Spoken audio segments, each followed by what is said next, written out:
if there is a rematch of this game, it'll be the biggest travesty to happen in Counter-Strike in as long as I can remember. It is actually a joke. You think a UFC fight happens, the guy gets KO'd, later they call it technical and they have a rematch. Mate, the guy's just suffered brain damage. The results already happened.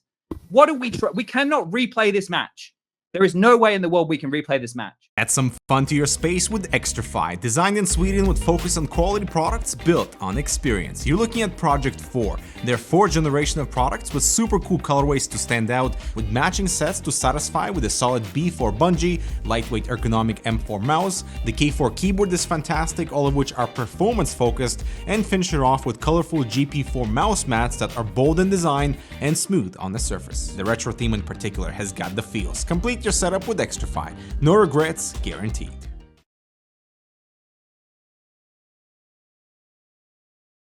Fist bumps go to the teammates. I wanna see you falling fast. Win the round. Win the game. Parimatch, your esports teammate.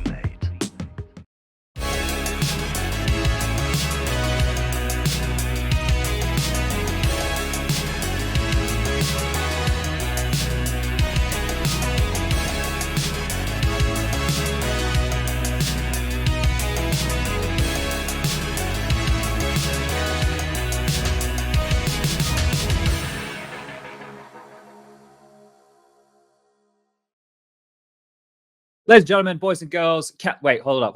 Ladies and gentlemen, boys and girls, Counter-Strike fans across the globe, welcome to another installment of HLTV Confirmed, episode 40, the Packet Loss Special, season 5. A quick thank you to the sponsors of the show here, Xtrfy, xtrfy.com. Check them out if you need some peripherals. They got headsets, mice, mouse pads, keyboards, all that bloody good gear. I think I got a keyboard with my flag on it and stuff. That's pretty cool. And Parimatch. Your flag? Australian flag. That I consider that my flag. I feel like I'm very nationalistic, even though I haven't been home in 2 years.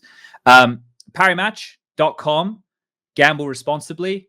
We're not going to go into any more with that, but thank you to those two for supporting the show. Now, on tonight's show, we've got Malik, coach of G2, in the hot seat. We'll be checking in on the recent results and news with the RMR events, and of course, the NIP Anonymo Flashpoint drama.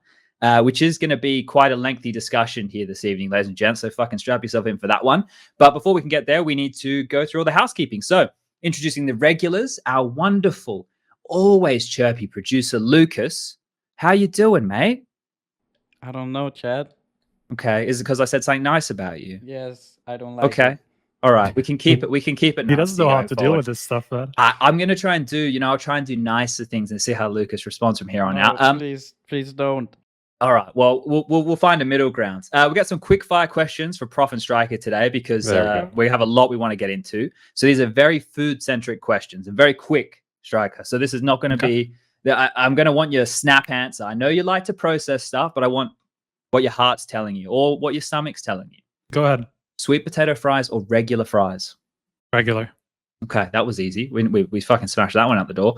Prof, do you like halloumi? I don't think I ever had that. Okay, well, it's like the meat of cheeses. You should try it. It's delicious. Anyway, roll the bumper, Lucas. Let's get into the hot seat.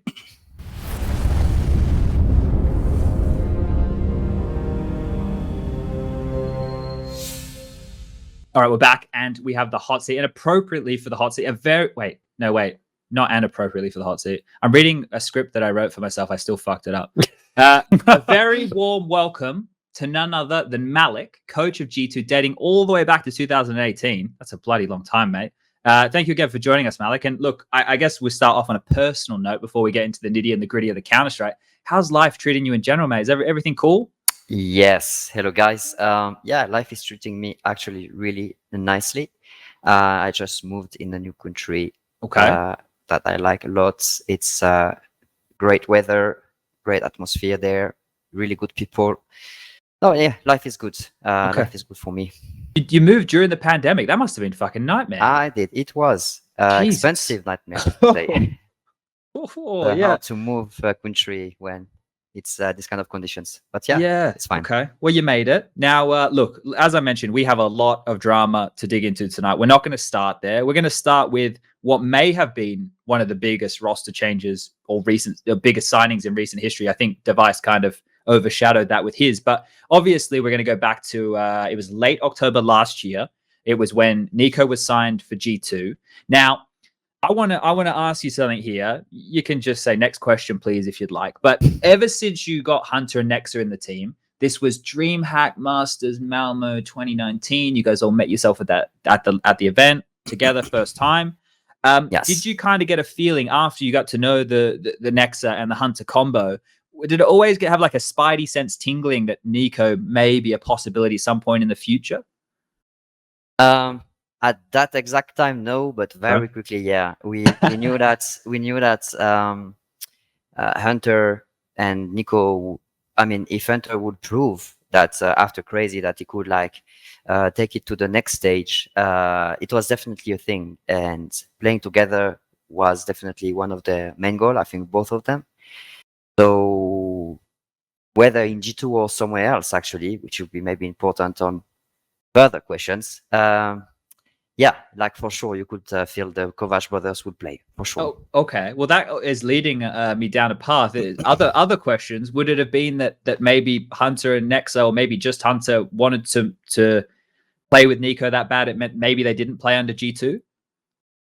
Oh, it's just to say that at some point they will have opportunities and timings. Okay. You know how it is in sports, and if they can make it in G2, they would be very happy. It's not about I want to leave. It's like I would like, as soon as a timing is for both of us working, that we make it happen either here or somewhere else. Okay, I mean, that's fair enough. Yeah. All right. So when this kind of all started to seem like a reality and it came across your desk, like what's the initial thoughts from the coach of the team going, oh shit, I'm going to get this nice shiny new toy to now have to fit in with the roster that's kind of still the roles before NiKo came in kind of looked like you could make it fit. Now NiKo comes in. What the fuck's going on? Yeah.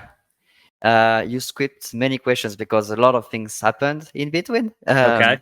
But to make it simple, I would say summer 2020, we could feel like a vibe, like, okay, maybe Nicolas will not stay super long, or maybe they are starting talking about, okay, what's the future? It's not about changing last summer. It's about, starting to think about their future.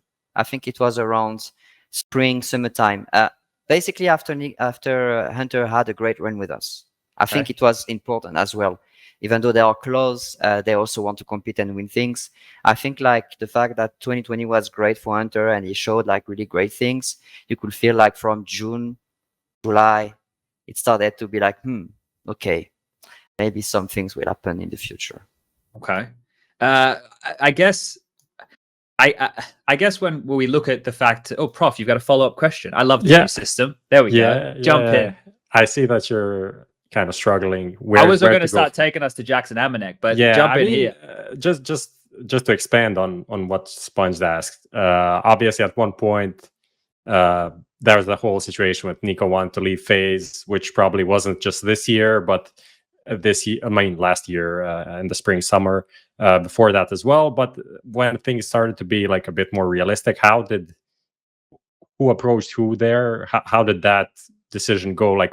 When you knew that there was an opportunity, was there any fear that this couldn't work, or were you maybe this doesn't make sense? Maybe adding NiKo isn't really the right move. What was the thinking? That's in that some direction? good content here. Okay. I think very easy. We have a good relationship with Hunter, and we have an open relationship with Jerome as well, our coach. Our manager, and we are talking really well all together. And we always had updates about what was going on. And at least in his mind, on a personal level, don't have to touch the fact that he's professional and he wanted to keep up as long as possible with the roster and being in the season. But having some personal feedbacks. And when we felt that it was actually coming to reality, we were not scared that much, because whether it was going in or not, we were having some options both ways. The only thing was okay, we know they will play together. here or somewhere else. Okay, that's a fact. We acknowledge that. Then it's like, is Nico a great fit right now in my team? Like, if I put aside that he's a great player, legendary player, and all that thing aside, that was not fitting in my system. Fact, like just fact. It was just like I have like a special system with like some role players in the team, and they're all bringing something. And yes, we were struggling, but in the meantime, if you take my roster in Malmo in 2018, you don't think we are top 5 maybe at this time regarding Jax, Samanek, Nexa, and Hunter coming, how it will be. A lot of question mark were there if we say the truth. So now it was up in the light that we could do some stuff, some good stuff actually. But yeah, bringing Nico was a nightmare for me to having the puzzle together and what can I do with that. But in the meantime, as you know now, that was a fact that missing this opportunity would maybe mean not having both Kovac, maybe Nexa as well, in the loop anymore, and you have to redo everything from scratch. So sometimes you have to set back a bit and forget about the schedule, the fact that we play officials every fucking second day, and you have to think, okay, if I bring Nico, it might be a mess. We will most likely not be a top contender at the beginning. I need to sort things out. But yeah, we will still go with that, and we are very happy, by the way. But we knew it could be a kind of a rocky road, bumpy and rocky road for sure. So it was an investment for the future, obviously, right? Like For that, sure. as that's come out of my mouth, obviously it's an investment for the future, but like a long-term future. Was there thought at the time of ripping out more of the Frenchmen and maybe having a completely different looking roster, or was it just because the Nico opportunity's there, that's the only plug and play option you were given? I assume he cost a lot of money, right? I mean, if you are G2 and Nico is coming, you can do a lot of changes. We had a lot of opportunities actually to do things in different roles. And you are thinking for yourself, okay, we are in the pandemic era, we are online, we have been grinding so much, and you want to know, like, can we not just keep the group of people we have? Okay, Nico has to come and it's great, but can we just keep this group of people and actually move forward, and hopefully we make it through this online era and maybe we can go back online. So it's not the only thing, but that's definitely a point. Like, you are like, okay, we did great beginning of 2020. That was not so easy after summertime. We had the feeling that we had much more inside us to give as a team, as individual. We had a lot of personal issue for some of the guys that you have to deal with, and it's impacting so much when they are home and every week they are like feeling numb about playing every week. I mean, it's not any excuses, and we didn't use at all these kind of things online or on social medias, but that's a fact for us and maybe for other teams. So just making chance for making chance, like the fact that the grass is greener somewhere else, I'm not a huge fan of these things. Sure. I wanted to give a real shot to my boys that we are working hard so much. So yeah, that's pretty much. Well, I remember when we spoke, I think one of the last times we spoke in person would have been that Summit event. Look, it was a nightmare. Look, we don't need to touch on the nightmare, but I just remember having a good conversation with you about the way that you kind of handle your players. And I think you were telling me, like, with Amanek, you were very hands-on with Amanek, right? And I remember thinking that's much more of a one-on-one approach from a coach than what we're used to hearing and from people. And I guess that probably played a factor into why you wanted to stick with these players, because you were so close with them, right? At that point, you'd had Jackson Amanek for, well, I don't know the exact date, but it must have felt like bloody forever at that point. More than 2 years now, I think, for Amanek, and even more for Jax. Yeah, so we're talking a long chunk of time. We can move into that Amanex Jax question, because that's the next one. And this is the one where, when we were talking about it on the show, when it came out and it's like, okay, they're going to keep both and they're going to see which one fits. I'm not sure how the split went. I don't even know who the guest was. Maybe Prof or Striker remembers, but we were talking about it. And I know that it was kind of torn. I think I was more on the Jax side, because like when I've seen Jax at events, he is always that super happy, charismatic type guy lifting the mood, right? And I think he has really quite good aim. So I thought like he could fit in the team because of his personality, and then you'd have to move some stuff around him. And I think it was the other boys. I think Prof and Striker were more on the Amanek train. Correct me if I'm wrong here, because he'd fit the role better, right? Like in terms of, okay, they need someone who can do a bit more of the bitch work to open up space for the likes of NiKo and Hunter to come through, do the SMG stuff. We already knew he liked to do that. So then when you're left with this decision, Malik, and you have to decide between these two, and neither is like, realistically, you want, if I was you, I probably would want to merge the two players together, right? Yeah. You obviously had to make that choice. What led you to choose Amanek over Jax in the first place, or why did you not consider going longer with the 6-man? Was there a lot of conversation there?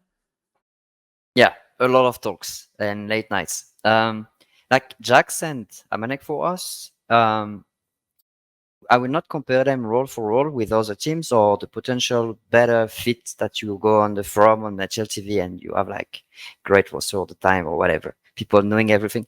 It's more like I know what they bring to my team, and that's so valuable. And if we have been finding success and the synergy within the team in and out the game and make the team function and being good, they were like, for very important reasons, both of them really key. And as I told you, bringing NiKo was not helping me in my system if I just put aside the potential of things, but just how it functioned. So you just have to shoot yourself in the leg and just cut one. So that was the feeling all along. And even when we made that decision, because we had to, I felt the same after the move. I was like, this is not so easy. And making the two Kovac function together as well. If you're like a nerd enough to go further social medias once again and actually watch games, and you see what both Kovac likes to do, and you have to make them fit really nicely, and so your game is complete. That's also another thing to touch. So a lot of work. Yeah. I Striker, you got a follow up here? Yeah, exactly on what you were just talking about. So, I mean, it kind of sounds like, and this is not that surprising, honestly. Obviously, like they're very good friends, Hunter and NiKo, but obviously there are going to be clashes in game. And it almost sounds like that's what you're kind of alluding to that happened in the game, like from the first time that they started playing together. So, how was it really trying to find a place for both of them at the same time? First of all, we had 0% clash at all, emotionally or in talks, or I want to do that. No, I want to do it. It never happened.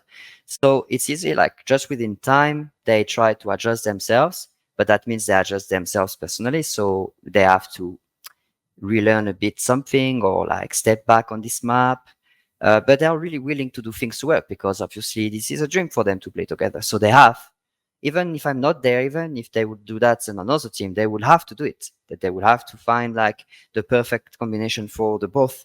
So they are both performing. So I'm lucky because by themselves, they were like really, really easygoing with this thing and trying to make it work. And obviously I had to push some directions on some maps, but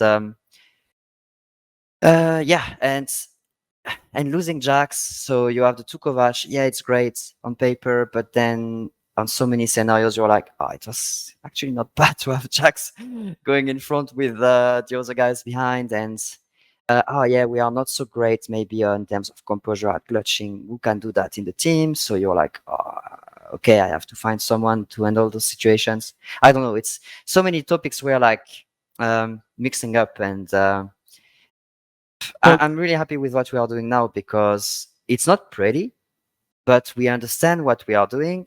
We are better at winning, which is good. And we are making great progress lately. So let's see where it brings. Kind of seems like it ties into the, like what you were saying, that everything intertwines. Like it sounds like it's tying into the Kenny's discussion, where obviously like that has to play a part in like how you're trying to make everything work together, right? Yeah. So yeah, I guess Chad, I'm pretty sure you wanted to move on in that direction anyway. Well, Prof, I think you would.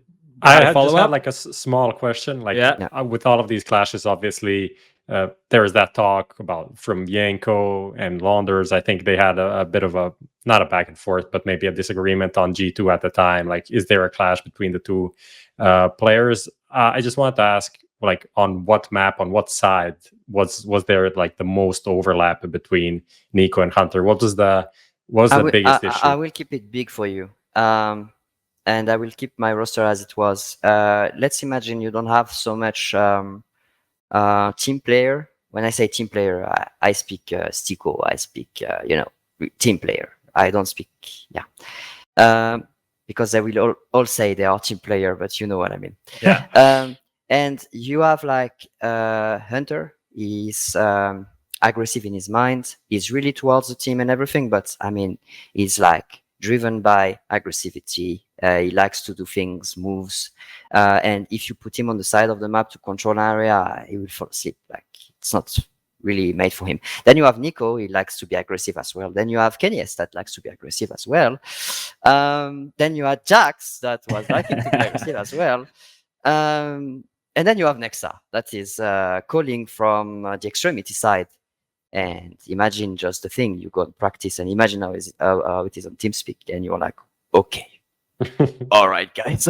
So sometimes you have to put roles aside or map aside. That's just so obvious. You're on TeamSpeak and you're like, okay, guys, someone will have to calm down. Someone will have to drastically change his play style to make it fit. Or I mean, we have to do something drastic here. Like otherwise, that would be really chaotic. So let's say I can keep it like this if it's clear enough. Sure. Yeah, and I think this will segue us right into the Kenny S discussion. Now, I think this one, like as you've just mentioned, there was a lot of aggressive players in the team, but this one I think hit the headlines. Big because Kenny's on the way out, but also what was stated was that Nico was going to be doing the primary AWPing. Now, I want to start there, and then we can work backwards. Sure. But just in hindsight, do you think that it was unnecessary to say that somebody was going to be doing the primary AWPing? Because what happened was, at least from my understanding, I don't know how it felt in the team, but it just seemed like everybody stuck on that one point instead of looking at the roster and going, okay, Yes. like this can maybe work. Like secondary Yes. AWPing Nico, secondary AWPing, maybe the whole conversation was Nico with the AWP. Oh, he's missed another shot. Did that feel unnecessary? I think we wanted to give like a bit of a truth about what we were doing at the time, Okay. but we didn't give actually. First of all, we didn't give the full context, so people are like focusing on it. And second, we underrated maybe the Nico effect. Having Nico in the team is doing waves, man. That's actually funny to see. So and also the fact that you remove Kenny, which is huge. Like whatever the level or the thing that it's working or not, removing Kenny is fucking huge. And Nico taking over, you think about it after when people make fun with all those storylines, you're like, oh yeah, we didn't think of it so much. You are like just that genuine guy saying like, okay, this is what we do. At the moment, Nico will take over on these few maps. We are really curious. I'm also about the 2 Kovac scenarios, how it can work. If I bring Jax, I want to see how my duo is working, the balance in the team, the synergy, many other things that are not related to the op itself.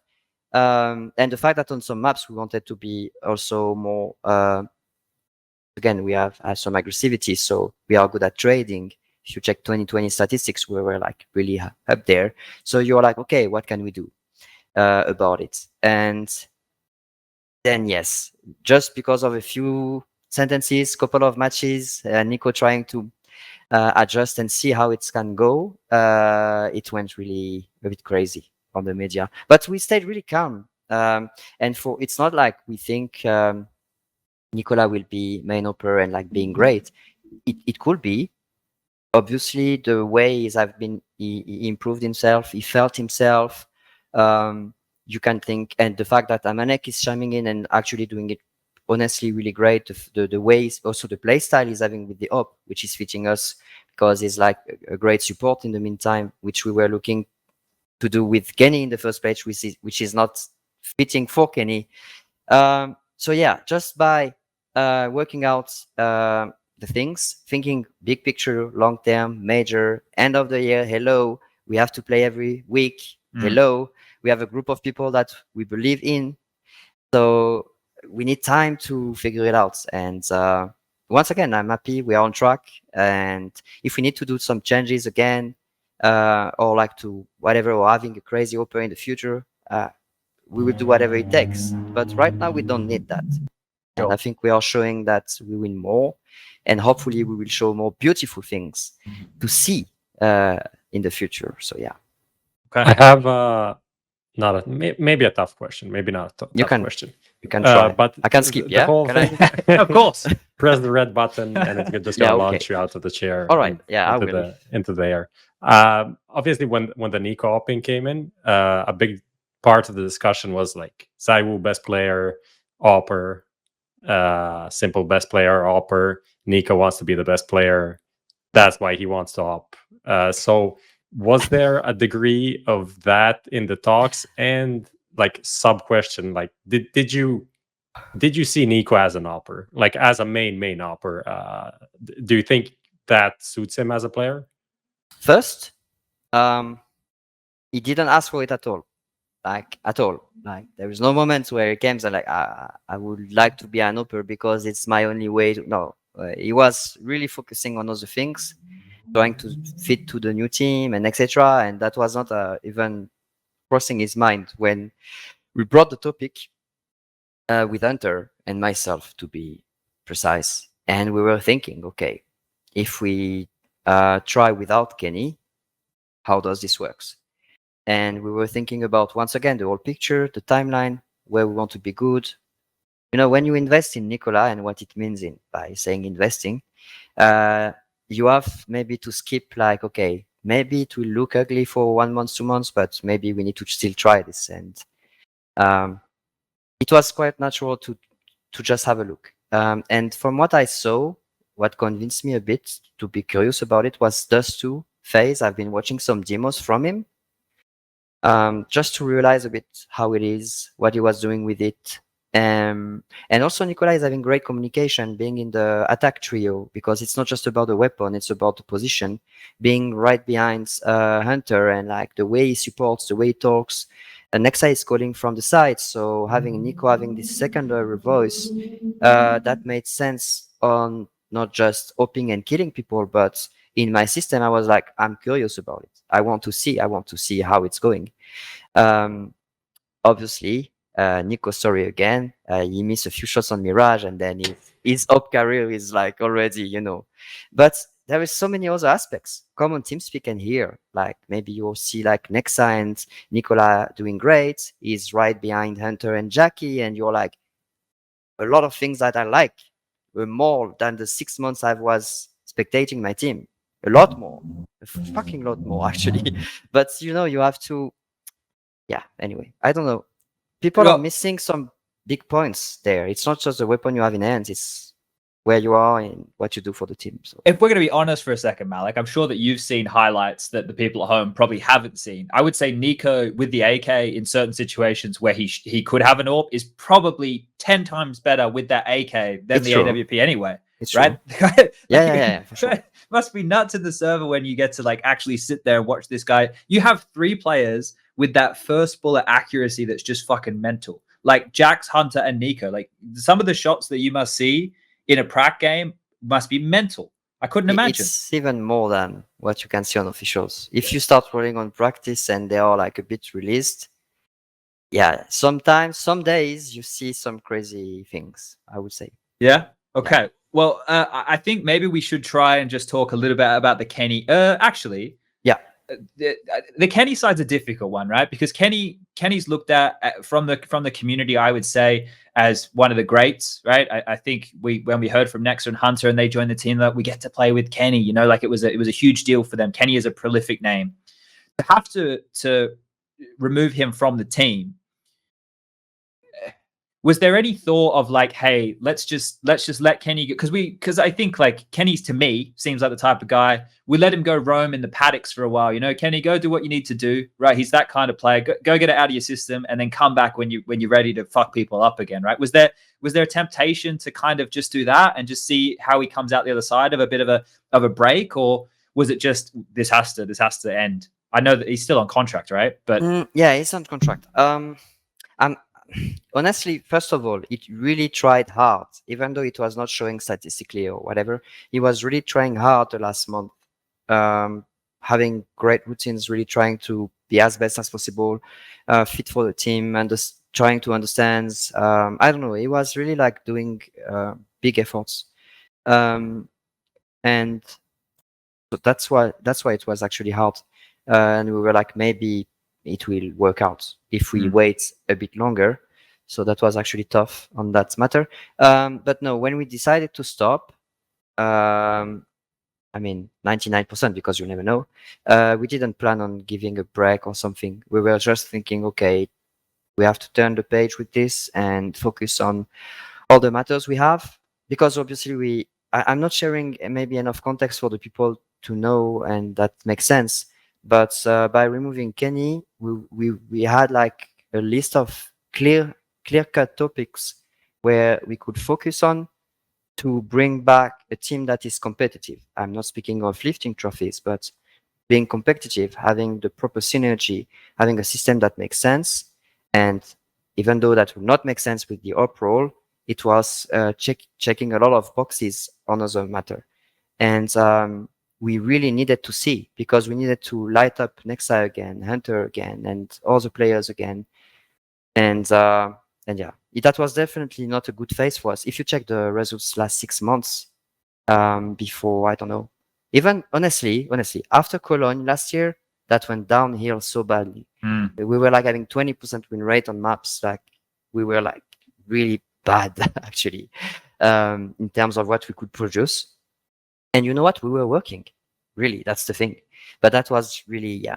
And sometimes to save the group you have, because you see greatness daily and you have to take drastic decisions. So we had to say goodbye to Kenny for that sense, basically. Okay. I think we're going to have some questions probably later in the show from people at home. So we'll save a few of those for playtime. We'll talk a little bit about now. From what you're saying, I don't want to put words in your mouth here. You can tell me I'm wrong and tell me what the goal is. But it sounds like the concept with having Nico come in and then these changes with Kenny and stuff, your goal is the major, right? That seems like you've given yourself a nice runway to get there. So in the time between now, because it hasn't really been that long realistically since you made this swap in the realms of Counter-Strike teams, how long do you think is it going to take right up until the major before you think you guys are firing on all cylinders and you have everything as you want it? Like, what's the progression looking like, and what are the biggest things that you think the team needs to improve on going forward? The major is a thing, and that's what helped us taking the decisions, if it makes sense. Big decisions, major, you see the time scale and you're like, oh, all right. Then you take all this time, and obviously Counter-Strike is a fast-paced environment with so many tournaments. We are not thinking of the major on a daily basis when we are like now. I mean, yes, now we start to think, but I mean, when we made the changes, we were having more smaller goals within the team. And so we have been pointing out a few tournaments on the planning to say, okay, that's what we will face. That's the team there. How can we do to beat them? And in the first place, you're just like, let's make something that makes sense. Let's have a good mood in the team, that the group of people is living well. Let's make sure the system makes sense. By the way, I don't know if you see, but I think we are improving a lot on City side as well. And I don't think it's just up or not up. It's just like fitting better. And that's one of our main goal, actually, to be as best as we can on City. And I think we can be definitely top 3 City side team, like by far, if we keep working. And that's just discipline, work, synergy, a lot, I think. And I think we have the right piece, even right now, to do so and to lift trophies. Now we need to figure out still T sides and a lot of things. But yeah, I'm mixing up everything because you have many questions. Yeah, no, it's all good. Help me to get back to it. But what was the question initially? Well, we established the major was the goal. It's more from your perspective, will the team be ready for the major, do you think? And what are the biggest things? Like you just mentioned, the CT side, you want to get that top 3. And I guess, like, if I looked at your team, I don't know if you're using it as any inspiration, but the fact Liquid got away without having a primary AWPer and were the second best team in the world for consecutively 2 years, I guess, like, that must fill you with some hope that it's possible to do without a primary AWPer. This is possible. Also, you can have people having the level of primary AWPer. And once again, if you check demos from Amanek lately, and you see since how long he's actually using it, I mean, call me a noob, but I think it's compared to the little frame of time of work he's doing, I call it genius. Okay.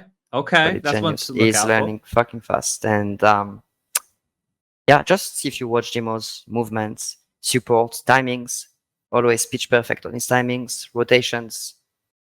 No, I don't know. Like, just watch it. for. All right. Watch it. We'll see it unfold. Prof, you got something? Yeah, I just want to like expand on what you're also mentioning. The legendary quote now from Malik when you said that there is no meta, which was kind of controversial.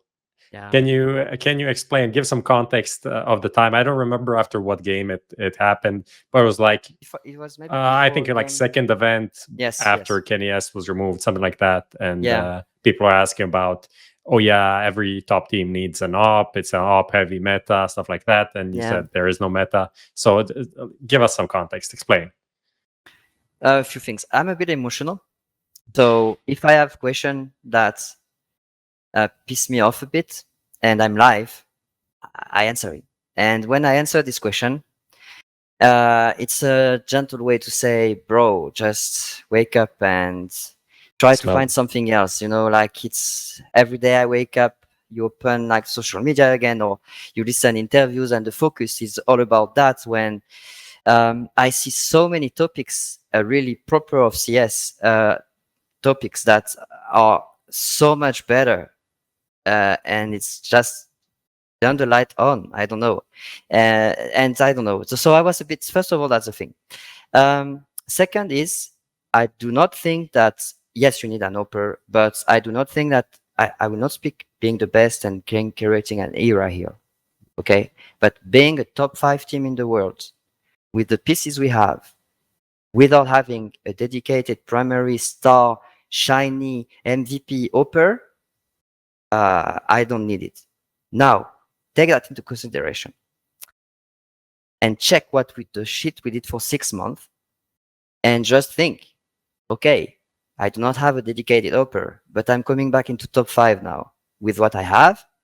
So let me do this. And then down the line, if I need a fucking shiny MVP star upper, then I will think about it. And I'm not stupid. I'm seeing it. But just watch 6 months ago, just watch now, and you can see some lights. Yes, it's not beautiful all the time. I'm losing my hair. But I love my boys, and the way we work is great, and the synergy is great. And that's why I was like a bit pissed and like, bro, like, what do you want with your meta? Like, bring me 30 teams with primary upper. Let me play against all of them in best of 5 now, and let's see how many teams are beating us.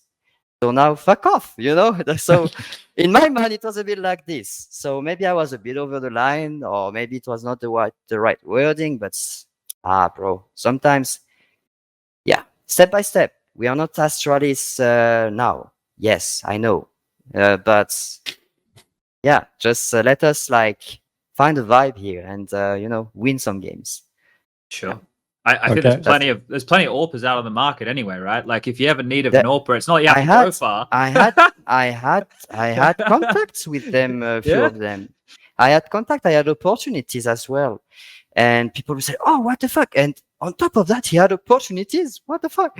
Yes, I had some opportunities, but once again, I know the group of people I'm having here, and I know what we are doing. And I think we are like on the right path, like building our team. And if we have some needs, G2 will do what it takes to be on top. And I think we are not so bad at the moment. I definitely want to get into this AWPing discussion a little bit later and just get your views on a couple of things. I'm sure we can bring that when we get to question time, because it is more, because when you guys were playing the other day and I was watching and you guys were playing nice and slow, I was like, this is a G2 that, I can get used to. Not nice and slow, but I want to ask some questions about that later. I want to get us into this Parimatch matchmaker, and then I want to get us into the recent news. So let's make our move over there. That link that Lucas sent you earlier, that's the one you're going to need now, Malik. All right. So this one, basically, if I can explain it and I hopefully do it bloody credit, this is a little segment that we have here. Now, on the left side is a list of 5 legends from the French scene. I know Scream is from Belgium, but the 5 legends from the French scene. And then you need to match their names up with the options. Now, let me just read these for our audio only listeners at home. The legends are Kenny S, Shocks, RPK, Zywoo, and Scream.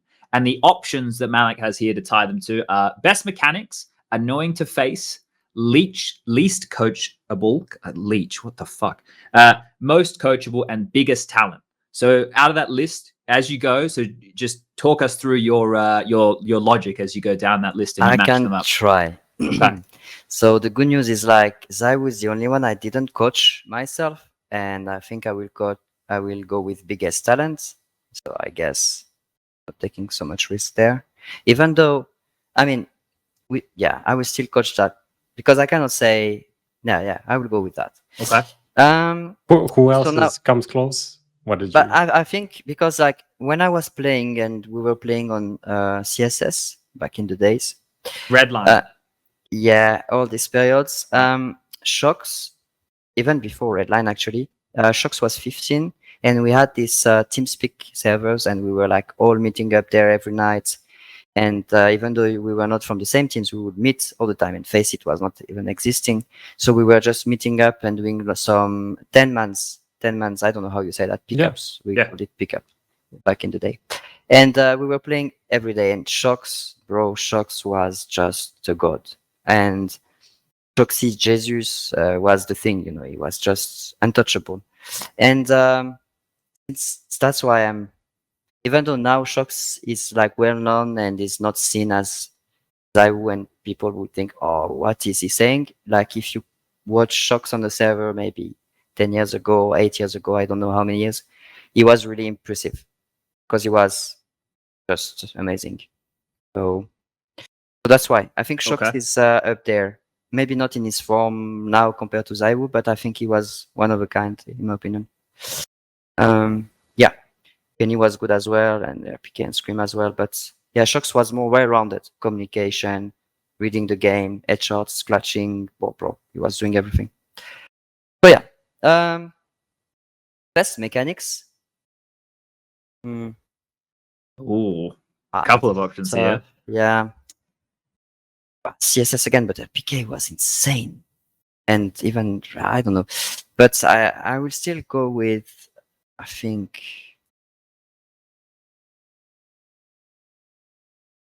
I will put Annoying to Face for RPK. It was horrible to play against him. I had no chance. My skill was like this compared to his tank. And every time I was going short on Inferno, I think I was standing no chance. And I'm very lucky statistics from HLTV was not up at the time, because it would be ridiculous. So Annoying to Face, and I will put best mechanics. Okay. And now I will have some fun. Nice. Oh, Kenny and Shocks. That's not easy. Both will get least coachable. I think. No, it's so hard. Like, You don't have to necessarily use up all the options, I'm going to say. yeah, because like both of them have their ways. But They're very if you have a specific. good, both of them are like really human connected. So if you have a good relationship with them, they can do everything for you. But they have their way strongly.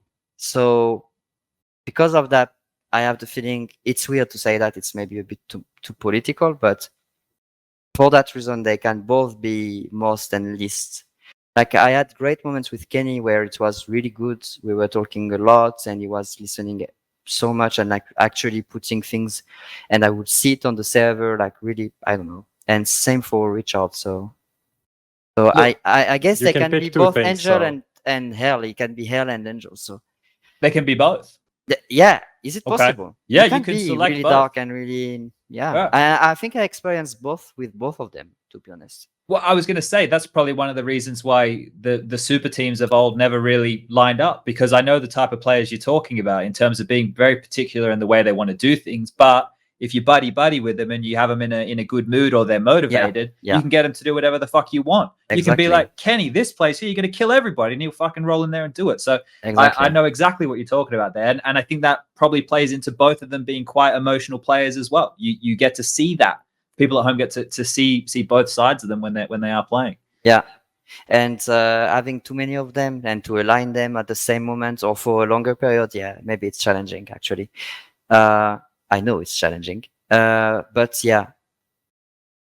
All right. Well, I want to say that they are part of my best memories because when they give you everything, these kind of guys that are emotional, we are passionate by the game. We love CS a lot, and the way they leave things is really full. And I had one of my best memories with both of these guys. Okay. Also, Well, nightmares. We So, won't yeah. force you to pick. We won't force you to pick. We'll leave it there. We'll have Kenny Okay. and Shocks. They're just they're in an can be entity really of their Very own. polarizing. Yeah. All right. Okay, I'm All okay right. with that then. Here's what we're going to do, ladies and gentlemen, boys and girls. We're going to leave the hot seat segment here. We're going to save your questions until a little bit later in the show, and we are going to smash through some of this recent news. So, Lucas, you know what to do. The Xtrfy M42 RGB, what a fun mouse with 5 colorways, lightweight frame at just 59 grams with a swappable backplate to suit your grip style, the sensor, the easy cord, the smooth skates, and driverless control for RGB and DPI is why you should check out the M42 RGB down below. Fist bumps go to the teammates. I wanna see you rolling fast. Win the round. Win the game. Parimatch, your esports teammate.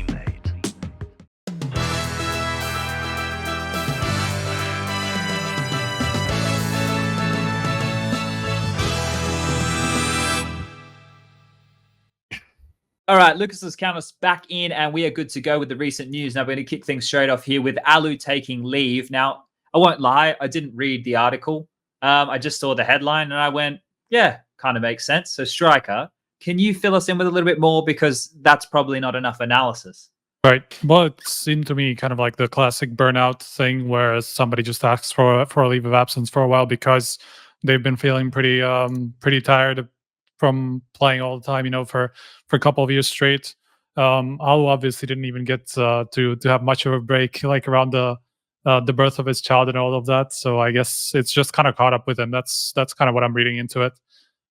So we obviously know all the personal fallout which the two of you caused on this show. I think we can blame you. You leave for us. the You demise. leave the house to the kids for one day, and falls apart. That's what happens. But I guess this is kind of remnants of that, I would say, because like to go on a show thinking everything's kind of cool with your team, you make a couple of comments and then the world is falling down around you and you're the one left standing and having to pick up all the pieces with the org looking at you, the community looking at you, the players looking at you. Like Striker just said, his fucking kids over there going, Dad, where the fuck have you been? Like everything is just like collapsed down around him in that moment of time. And look, that this spurred on something to do with a conversation about the schedule, which we will have later as well. But like you can understand for a personal reason for somebody like Alu why this would make sense. He's one of the older boys, right? He has probably a few more things going on that he needed to focus on. I get it from that standpoint. This is the one that I want to jump into though. Is the stand-in that they're using currently is Hades, right? Am I saying that right? Yep. Yeah. Okay. So Hades, Prof, I'll shuffle this puck over to you. What do we know about Hades? He was playing for Wisla Krakow. He was an upper Polish guy, pretty young. He took a leave. Ironically, he took a leave of absence from Wisla Krakow to just I don't know, semi-burnout, something along those lines. He's back. And now he's back, replacing Alu, who's taking a leave of absence. And he absolutely destroyed everyone in the Lootbed Cup and some decent teams to win that with ENCE. You have the stats, like what is a 130 rating or something like that over 3 best of 3 series. Yeah, what I did was, I've sent you the wrong thing, Lucas. So this first one for Lucas to bring up for everybody at home, I'll put it in the general chat if you guys want to have a look at it as well. But this first one here that I'm linking is just the team's results with the 5 since they got Spink, since they got Snappy, since they got D-High, right? Now, if you scroll down the bottom for everybody at home, Lucas, things kicked off pretty well, right? With Snow Sweet Snow and going into Pro League. Like Pro League is where everyone's like, wow, ENCE, this is really cool. And then since then, it hasn't all been great. Obviously, you can take a look. There's like some back-to-back losses here with Movistar Riders, Anonimo, the double pony loss there. Jesus, what the fuck's going on over there? and you can see it starting to taper off. And then the last game they played was against EPG Family, which is now Entropic, and they lost that one 2-0. Since they've added this new kid, they haven't played a lot of games, right? As you were just talking about, but their results. Let me link this to Lucas for everybody to take a look up. Beat Skade 2-1, they beat Dignitas 2-0, and they beat Fiend 2-0, like super easy. A lot more green. Now I know it's Yeah. I know it's not against like world beaters, but like to start with this kid and get like 16 6s, 16 8s, like that's a really nice plug and play right there, right? That seems to be working quite nicely. Must be a breath of fresh air. This is basically an international roster now. They've got 2 Polish guys, 1 Finn, a Dane, and I forget where Spinks is from. Israel. Is Israel. That's the one. Israeli. Yeah. So now it's well, I guess they just replaced the Nords. Is Finland and anyway? We're not going to get me on geography again. It's just not even worth it. Don't do it. Yeah. But things are looking okay for the Bro. teams. Do we think that this could spell bad news for Mr. Alu going forward if he continues to play well?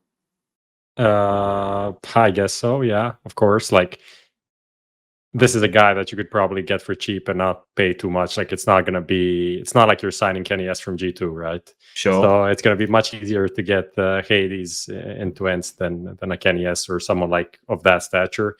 And he could even maybe perform better. Who knows at this point? What did you want to say, Malik? Yeah, like I'm actually watching and paying attention, but on the second link you sent, like there were 3 games. Yes, it's not the best teams. And I just clicked on each game and you can see how many T rounds they put every time. Mm. It's a lot of T rounds. It's 10, 11, 12 rounds on almost each map. Crazy.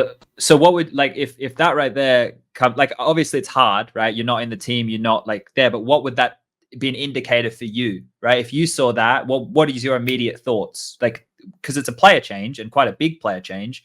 Why do you think that would be impacting the T side so heavily? I think Snappy was always kind of a good leader, and I think he was always good with new rosters. No, am I right? I don't know. I'm not sure. Like I was playing against him. I was a coach, but 2017 with Envy, and we were fighting with this Eric roster a lot. Back at this time, and what I see is like Spinks is a new guy. They play with him. They bring him on bootcamp. And once of a sudden, they have good synergy, maybe good mood, and it's going up. But Snappy was always calling okay. I think he's well known for that. Then Hades is a new guy, really fresh, really young, a lot of trust, a bit of, how you say fug? Fug, I will use Google Translate fast. This might be a nice word. It sounds like Fury? Fury? I don't know. Like understanding Fiery. the game? Fiery? Oh yeah, fiery. fiery? Yeah. Like in terms of like explosive nature, being young and a bit unpredictable. that's it. So Yep. you have Snappy, and they had Spinks, and Yes. against us, it destroyed us. Actually, on Israel Pro League, Yeah. maybe it was not enough. I don't know that Hades guy so much, but that's a younger again. So you have now 2 guys really following Daddy, calling for them and using them nicely, setting them up properly. I don't know. Why not? I mean, I don't know if it will be long term and if they can fight with the big boys or etc. But if they keep this confidence, it's always nice to have young blood, I think. Yeah. I think Diha in the mix with Spinks was like exciting as a duo, and then I think the prospect was if Alu can show up with the AWP and have some of those games where he's finding consistent impact, it's a really nice like core firepower. But if this kid's going to come in and blow that expectation out of the water, then maybe the Ents hype train can start up again. Because I know after Pro League, it felt like it was another legit international team. It's tapered off very quickly since. And I think this Alu stepping down or taking time away is probably, good for everybody at the moment, I would say. Do we have much more we want to talk about with this Ents one? Okay. Not particularly, no. So much. So next one, and this one, Malik, I'm going to love talking to you about this one, is Ancient. Obviously, we saw that get introduced to the map pool not that long ago, but it's going to be used for IEM Summer. Now, when we looked at the calendar and we checked out all the dates and stuff, IEM Summer is after these RMR events. So it seems like it makes the most sense, right? We finish out on Train, we wave goodbye, and then we move into IEM Summer with Ancient. Now, first of all, obviously you have multiple things you need to focus on while playing an RMR event, which is very important. Then knowing you're going into IEM summer where that new map's in play, is it something that you've already started to think how you're going to manage? Are you playing it yet? Like what's actually, maybe you don't want to give that away. Shit. But No, what's but I can say a bit. I mean, when it's a new map, it was the same when Vertigo came out. I can say whatever I want now. It will not change so much. It's a new map. True. It will be Broly. Can I say that? Broly? Yeah. It will be Broly, in my opinion. We will see both, actually. We will see people like trying hard and setting up crazy executes, which is like looking good, but I mean, that has its limits. And you will see Broly CS, most likely. And with the team I have, and once again, the quality we have within the team, I'm happy playing on a new map, having 2 new maps every 6 months. I'm fine. I'm fine for Broly CS. Okay. As for the team, we played it a bit just to have like a feel for it. But they have to play it actually. We have been talking about it, so they play it on the side individually to get a feel for the map. And I'm preparing myself with my analyst or with people that helps me. Community is really nice, and there is a lot of nerds. Most likely, even watching now, they know a lot of things, and that's really cool. So me, I'm playing it a bit. I'm working with people to understand timings, areas, util, and how I can set my players and etc. So when we start really like grinding it properly, which is soon, we'll have a set base basically. So Okay. that's how we do it. Nice. What do you think about the map so far? I like it. Obviously, we will see improvements and things, but I really enjoyed a lot. I really enjoyed a lot playing it. There is a lot of things to do, and I like it a lot, honestly. And on Vertigo, I was a bit cold when I saw it. I was like, "Oof, how can I work this out?" But this one seems more easy to catch and to have a feel for it. How close It do is you very think simple. it is Sorry? to like be? He said it is very simple. I wanted to ask, how close do you think it is to being like finished? Because we know Valve is going to update the map, obviously, but do you think it needs like bigger changes, like closing up a big part of the map? Mid area is a thing. Yeah. I think A site as well. I'm curious how it will play out on B, though. Okay. Because people say, changes. I don't know. Maybe I'm wrong because I'm focusing on other things. But I saw people complaining about B, but I still want to see how it will play out because there is some nice utility to defend, but there is also some nice ones to attack. And but you can smoke off so much or blah blah blah. Yeah, but you have so many. You have mid area that will take a lot of utility away. If the city really wants to have control, it's a nightmare, but they still need to use some. On A side, so you also need to have some util. So I don't think the city will defend themselves. I mean, 1 minute 55. Okay, I'm not speaking your common matchmaking. I'm speaking competitive. I don't know. I'm very curious about B side. I don't think it's the most important area in terms of changes. I think it's playable regarding the time you have and all the util you have to use on other spots on the map. So I'm curious. Maybe I'm wrong. I need to see. But mid area and A, I don't know. I'm not sure. I wanted to ask obviously it's going to come with playtime, but one of the things, and this is from my shitty matchmaking games, right? So this is the type that we don't really care about. But one of the things I notice is how exposed all of the bomb sites are. And I don't just mean when you guys envision a bomb site, you think of Dust 2 as you're through the tunnels or through the B doors. What I'm talking about is the actual plant area, right? Yeah. This is I think that on the there are no safe spots to plant. Like even that pillar on the B site, that big pillar, you can die from either side. If you have to pick which one you want to be open to, and the same with A. Like you have to pick. I think they need to fix that a little bit. That for me is a bigger concern than some of the other areas. But it's a weird map in the sense that it is a simple layout, but the map control areas, like you say, are so utility dependent. Like people go, it's so CT sided. Guys, we're living in an era where the Russians will sit and wait for a minute and fucking 30 seconds before taking map control. If you think that matters, you haven't been paying attention, right? Yeah. Like the way the game's being played at the moment, I don't think the utility will be as stifling as what people think. But I have the list up. Lucas, can you bring up the second link I sent you here for IEM Summer? I'll just read this off quickly. Yeah. And then I want you to tell me, Malik, who you think, and I'll get the same from Prof and Striker, who you think is going to nerd up on Ancient straight away out of these names. Okay. Gambit, Heroic, Astralis, G2, VP, Complexity, I'll just make sure I wasn't reading the wrong fucking thing. Vitality, Spirit, Can I have the NIP. link so I have the teams in front of Of me? course, of If you course. don't mind. Let me paste that one just there. NIP, FPX, Extra Soul, OG, Fnatic, EG, Imperial, and TBD, which is going to be the playoff from the national championship. So a Polish team or maybe Smooth's team, something like that. So I like for this one here, I think the obvious is the outlier teams, right? Like the Extra Salt or the teams who are struggling, like the Fnatics and the EGs. But is there anybody here, Malik, that jumps off the page at you that screams, hey, they're going to be playing this map early? I think NIP maybe. Okay. I don't know. I have the feel that NIP would give it a try. They have a new man in the team, and regarding how they do things, yeah, I think maybe NIP. I think G2 as well. I'm not sure, but big chance we would see them on Ancient.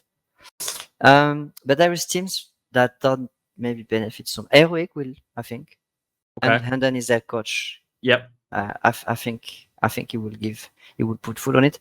Gambit, I'm not so sure actually. I'm not so sure they will be the first guys to do so. They'd have to play Nuke, favorites, they'd have to start playing Nuke, right? yeah, it's true. It's very true. So Yeah, they have to as well. What do you say, Striker? Yeah, I'm just looking through like map pools because I'm just trying to like. My issue is that the teams that are going to be playing the RMRs like deep, that are going to go to the finals, semifinals, playoffs, at least, they don't really have time, I think, to practice a new map. So I'm going to be focusing on Fnatic and OG that are already out. They have 2 weeks to practice this, and Fnatic really need it because they really used to like Train. OG played Train even though they were kind of bad on it. But still, I think they will also be an okay team on Ancient.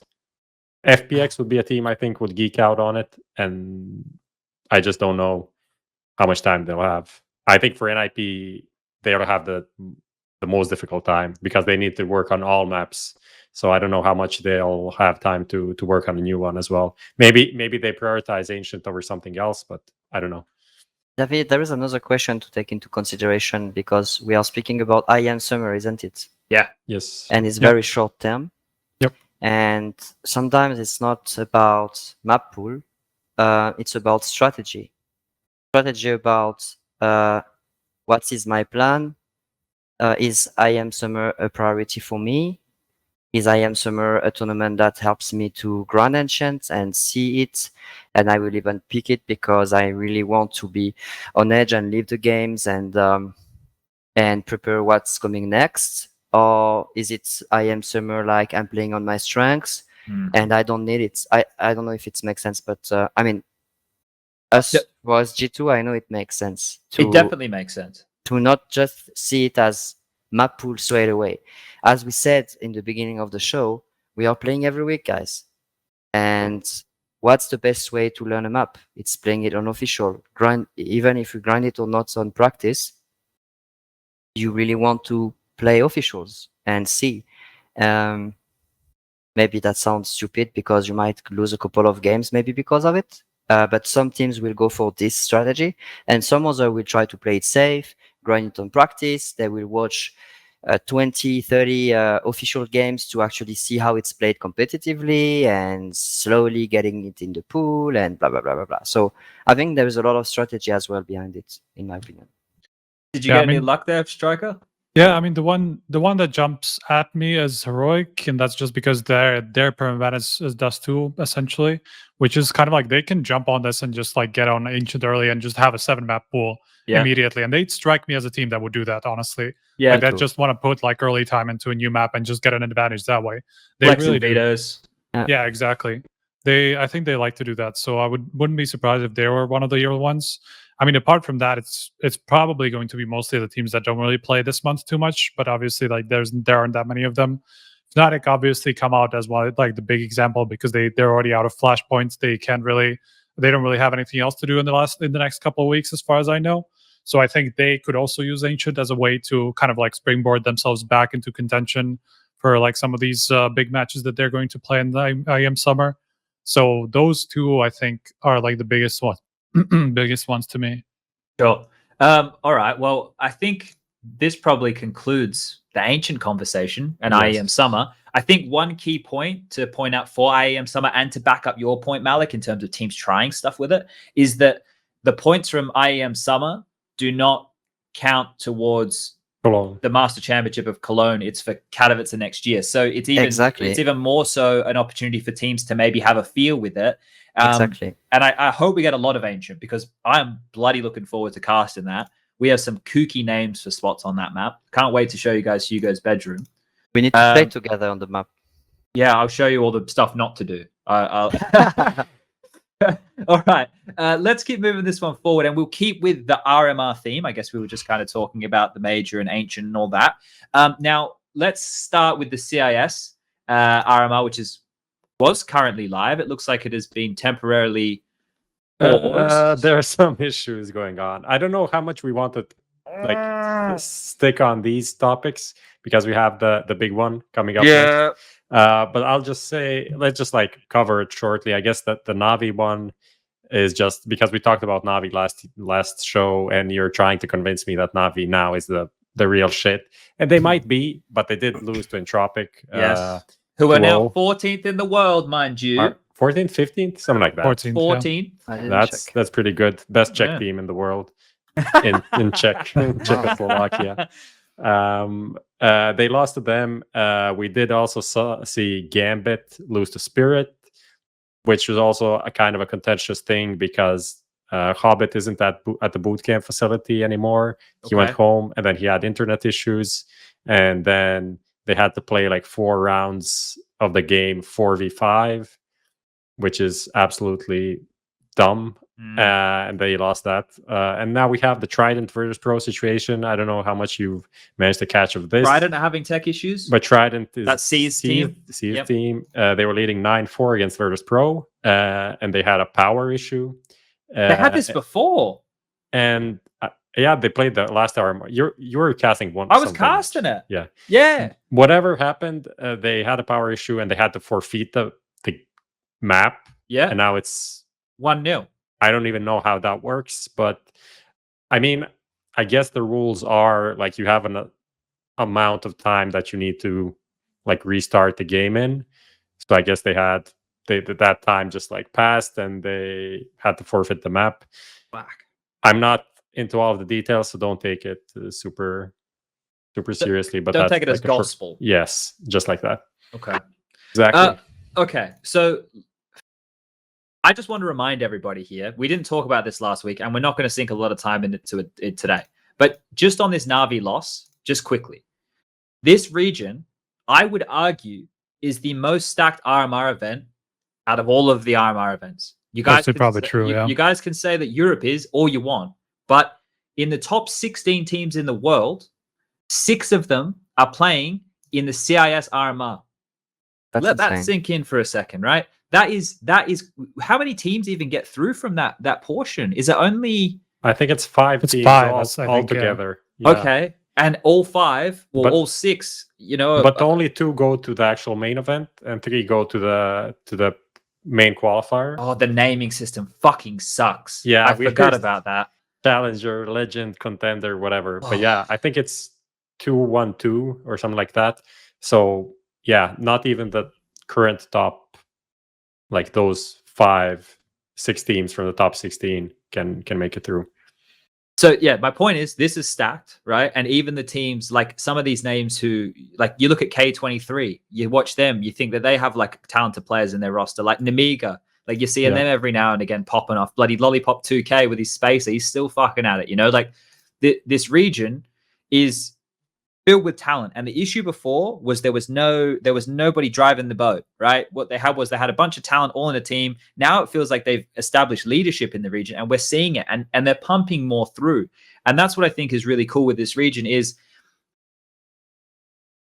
I'm going to say it, fuck it. I don't think they've caught the entitled bug that Europe has caught yet, or North America. I think that the CIS region can understand that they can make a career out of this, even if they're not in Na'Vi and they're not in Spirit, right? Or Spirit's a bad example, Gambit, right? I think they've realized that. And that's why there's just so many of these hungry kids, because all of these teams have banger players in it. Like Elian and fucking Lackey. It was years ago, I remember seeing them and going, yeah, they look sharp. They were the stars of the team back then. And now you're seeing in Entropic just how good they are. Like, it's been a slow process, but the CIS region has been like that sleeper cell. While we've been sitting there going, oh, fuck, Zeus is looking awfully emotional again. The rest of them have just been at work, just going, simple. He's our Jesus Christ, and we will follow in this motherfucker's footsteps. And now we just have like simple had kids. He didn't even realize it. They're all just running around, orping people, throwing orps over windows. And like, it's such a great region to see, because these guys, and I'm talking like very blanket here, clearly have the work ethic. You wouldn't have 6 teams in the top 16 in the world if they didn't have that. Now, Malik, I want to pivot to you here with the CIS region. Playing these guys in practice, is it as annoying as what it looks like in officials? I couldn't imagine, man. You must be one patient man playing against these guys. There is all these memes about Russian teams back in the days. Crossing smokes and everything. Yes, it can still be a bit like this sometimes with some of them, but actually it's really pleasant, I would say, because they play, as you said, they are disciplined and they play their game on practice seriously, and it makes sense. It makes sense compared to what they do on official. It's kind of similar, which is not the case of every team or without giving names. No, you need to give us one name, obviously. No, that says you no, signed the contract for the show. It says in the bottom. It says yes. Oh, no, but Fine, like Brent. I actually like a lot to play against most of these teams. It's good practice. It's really good practice, and some of no names, but I'm like, yeah, we are practicing. Okay, let's go on our server, guys, and they are joining and they don't really recognize who we're playing, or like they recognize, but it's like, where are they? Ah, yeah, this is the EBG family. Yeah. And you can feel they are really respectful, but they are like, it's another Russian team, so we are playing, and the game is super tense, and they play good, and it's a good practice, and they're like, but guys, what the fuck? It's like they are sweating and like trying hard, and they realize it's not easy to win these practices actually all the time. So no, yeah, I like it. Nice. So yeah, I'm sorry, Chad. Maybe I could have say things like, yeah, it's annoying or anything, but actually it's good practice. It's No, really that's- good practice. that It's is the maybe answer I best want. practice actually.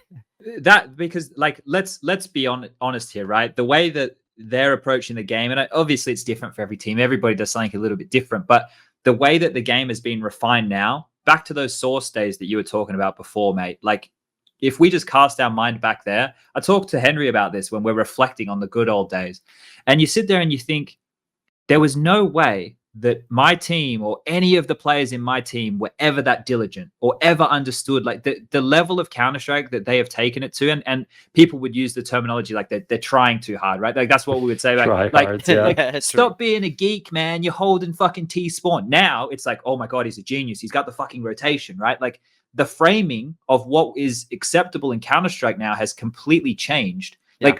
Like this is a question I've tried to ask pros, like who were still current pros, like Flusher, for example. Like I remember like trying to ask Flusher, or maybe it was JW, I forget. And I was like, so like you guys have been playing CSGO since the beginning, like, and now, so much has changed, so many years have passed, like what's different? And they can't like, they go, oh yeah, nothing really. Because they've been in it the whole time. With you doing more on the fringe with the coaching stuff, have you seen it evolve? Big changes, really big changes. First of all, time management is a real thing. That was not so much you could see slow team or fast-paced team. Sometimes slow team, but they don't want to be slow. It's just because they are like shitting their pants and they have protocols and it's a slow pace, but that's not meant to be. Or you can see anyway. But now people are so much more in control, counting the smokes, checking the timings. 138, watch out. That 120, watch out. Bam, rotations. Let's put numbers there because there is so much going on, and yeah, like people are a lot more aware, and that's actually hard to keep up with everything because there is so many good teams now. Not all the teams handle the same principles. Some of the team are top 20 because they will handle a few things well, and when you play against them, you feel it, or you can get punished in practice for things, and you're like, oh, that's actually not bad, this thing. And some other teams don't use that at all and have some other leverage with their game. And yeah, utility usage, what can I say? Check an anchor. 2 years ago, or even in my teams, like I was even myself not that aware, but check like gun rounds, and you check map control with the key areas, and you're like, all right, it's 40 seconds left. I'm kind, I'm gentle. 40 seconds left. Check like all the good teams. You will always see them with a strong util, ready to react for themselves or whatever. It's 40 seconds left. Watch like a team that is losing control or that is a bit more hectic or not that good, and just check their anchors. 40 seconds left. Or 3 years ago, that was fully random. It's just a stupid example, but it's just to say people are like so much aware of planning the next plan, the next thing, and yeah, you leave mid control on Inferno for 5 seconds. And they know already, like it's like so insta. I would like to see it online though. I don't want to be that troll like saying yeah LAN whatever, but still a bit. Yeah, a bit. I would like to see it online because here it's well optimized now online, and maybe people will carry this knowledge and this expertise online now, but less people for sure, because you will second guess a bit because so much is at stake, because I don't know. I want to see it online again because the timings now, bro, it's almost like everybody's a mini in-game leader these days. Like everybody has to have the knowledge what the in-game leader used to have and tell everybody else. It's like, oh, yeah, that's the B defender's dead. We can go in, worry about this. Like now everybody carries that knowledge, and I'm sure that's this. All of my players use that all the time. They're fantastic. Checking the names, the pace, they count the numbers of flashes popping mid, and they will tell you, okay, and Amanek will molly before 140 in fucking Palace, and then because there is only the tops. It's not even just anti-strat on a team, it's like common things that you understand. And bro, and we are maybe not even the best yet at all these things, but it's so much higher than before, like for sure. Nice. Well, that's nice. I feel like I got a bit of an answer. Is that you, Prof, jumping in? I have a small update. Yes, I know what you're going to say. Trident had to forfeit the series to Virtus Pro. Final result, I don't know, 0-1, whatever. It'll be a 2-0. Yeah, and Virtus Pro is now in the 2-0 pool, and Trident is in the 1-1 pool. They might just get Gambit or Navi in their next match, because as far as I see, the Swiss isn't seeded anyway, so it's just completely random. Okay. Otherwise, we wouldn't have Spirit Gambit playing so far. So okay. Well, I guess we can leave the CIS. That's just like one thing to say, that I don't think it's going to be a massive outrage because of these things, even though this is not exactly, but it's almost the same thing that happened to NIP, right? Let's hold it. I know where you want to go. We need to go there, Chad. We're gonna get there. We're gonna get there. We're definitely gonna get there. Okay. We're gonna get through this last piece of news here. Now, before anybody talks, right? Lucas, are we able to play a Twitch clip from Flashpoint stream? No. Can we just play it anyway? DMCA's, Chad. Hey, we can't everyone's coming at us, man. It's not a song. Are they actually? It's no audio. Like, we don't need the audio. The problem is, if we play it, they technically could get mad at us, and that's okay. bad. Let them get mad at us. I'll take the blame. Fuck it. I don't care. If old mate, if the boss gets mad, it's mad at me. Okay, don't worry about it. If the fucking YouTube channel gets taken down, it's my fault. Whatever. Play this for everybody at home, Lucas, and we can all watch together. Can you link it to us as well? Yeah. We've all seen it, but I want everybody to watch it together. So let's cue it up. Tell me when you Yep. got it ready, Lucas. Oh, I'm yeah. ready. Now, Wait. for everybody ready? Not yet. Yeah, I am. Give me the go. You count us in, Lucas. We don't need the sound, yeah? Don't worry about the No. sound. No. We don't need the sound. Okay. And we Wait, you launch? don't We're want the- waiting. You don't want the Don't worry about the sound? sound. The sound's not necessary. It's just the visuals. So tell Okay. me when you're ready to play, Mr. Lucas. I'll try to fill the dead air with nodding back and forth. Okay, I'm ready. I'm ready. Okay, ready? 3, 2, 1, play.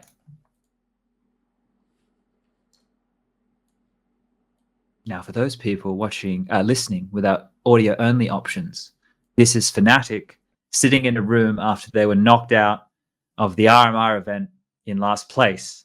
Now, it's almost done. Only 4 seconds left. I want to start with you, Striker. What words, like just short burst of words, come to mind when you see these pictures? Heartbreaking. Okay. Prof? Depression. Malik? Exhaustion.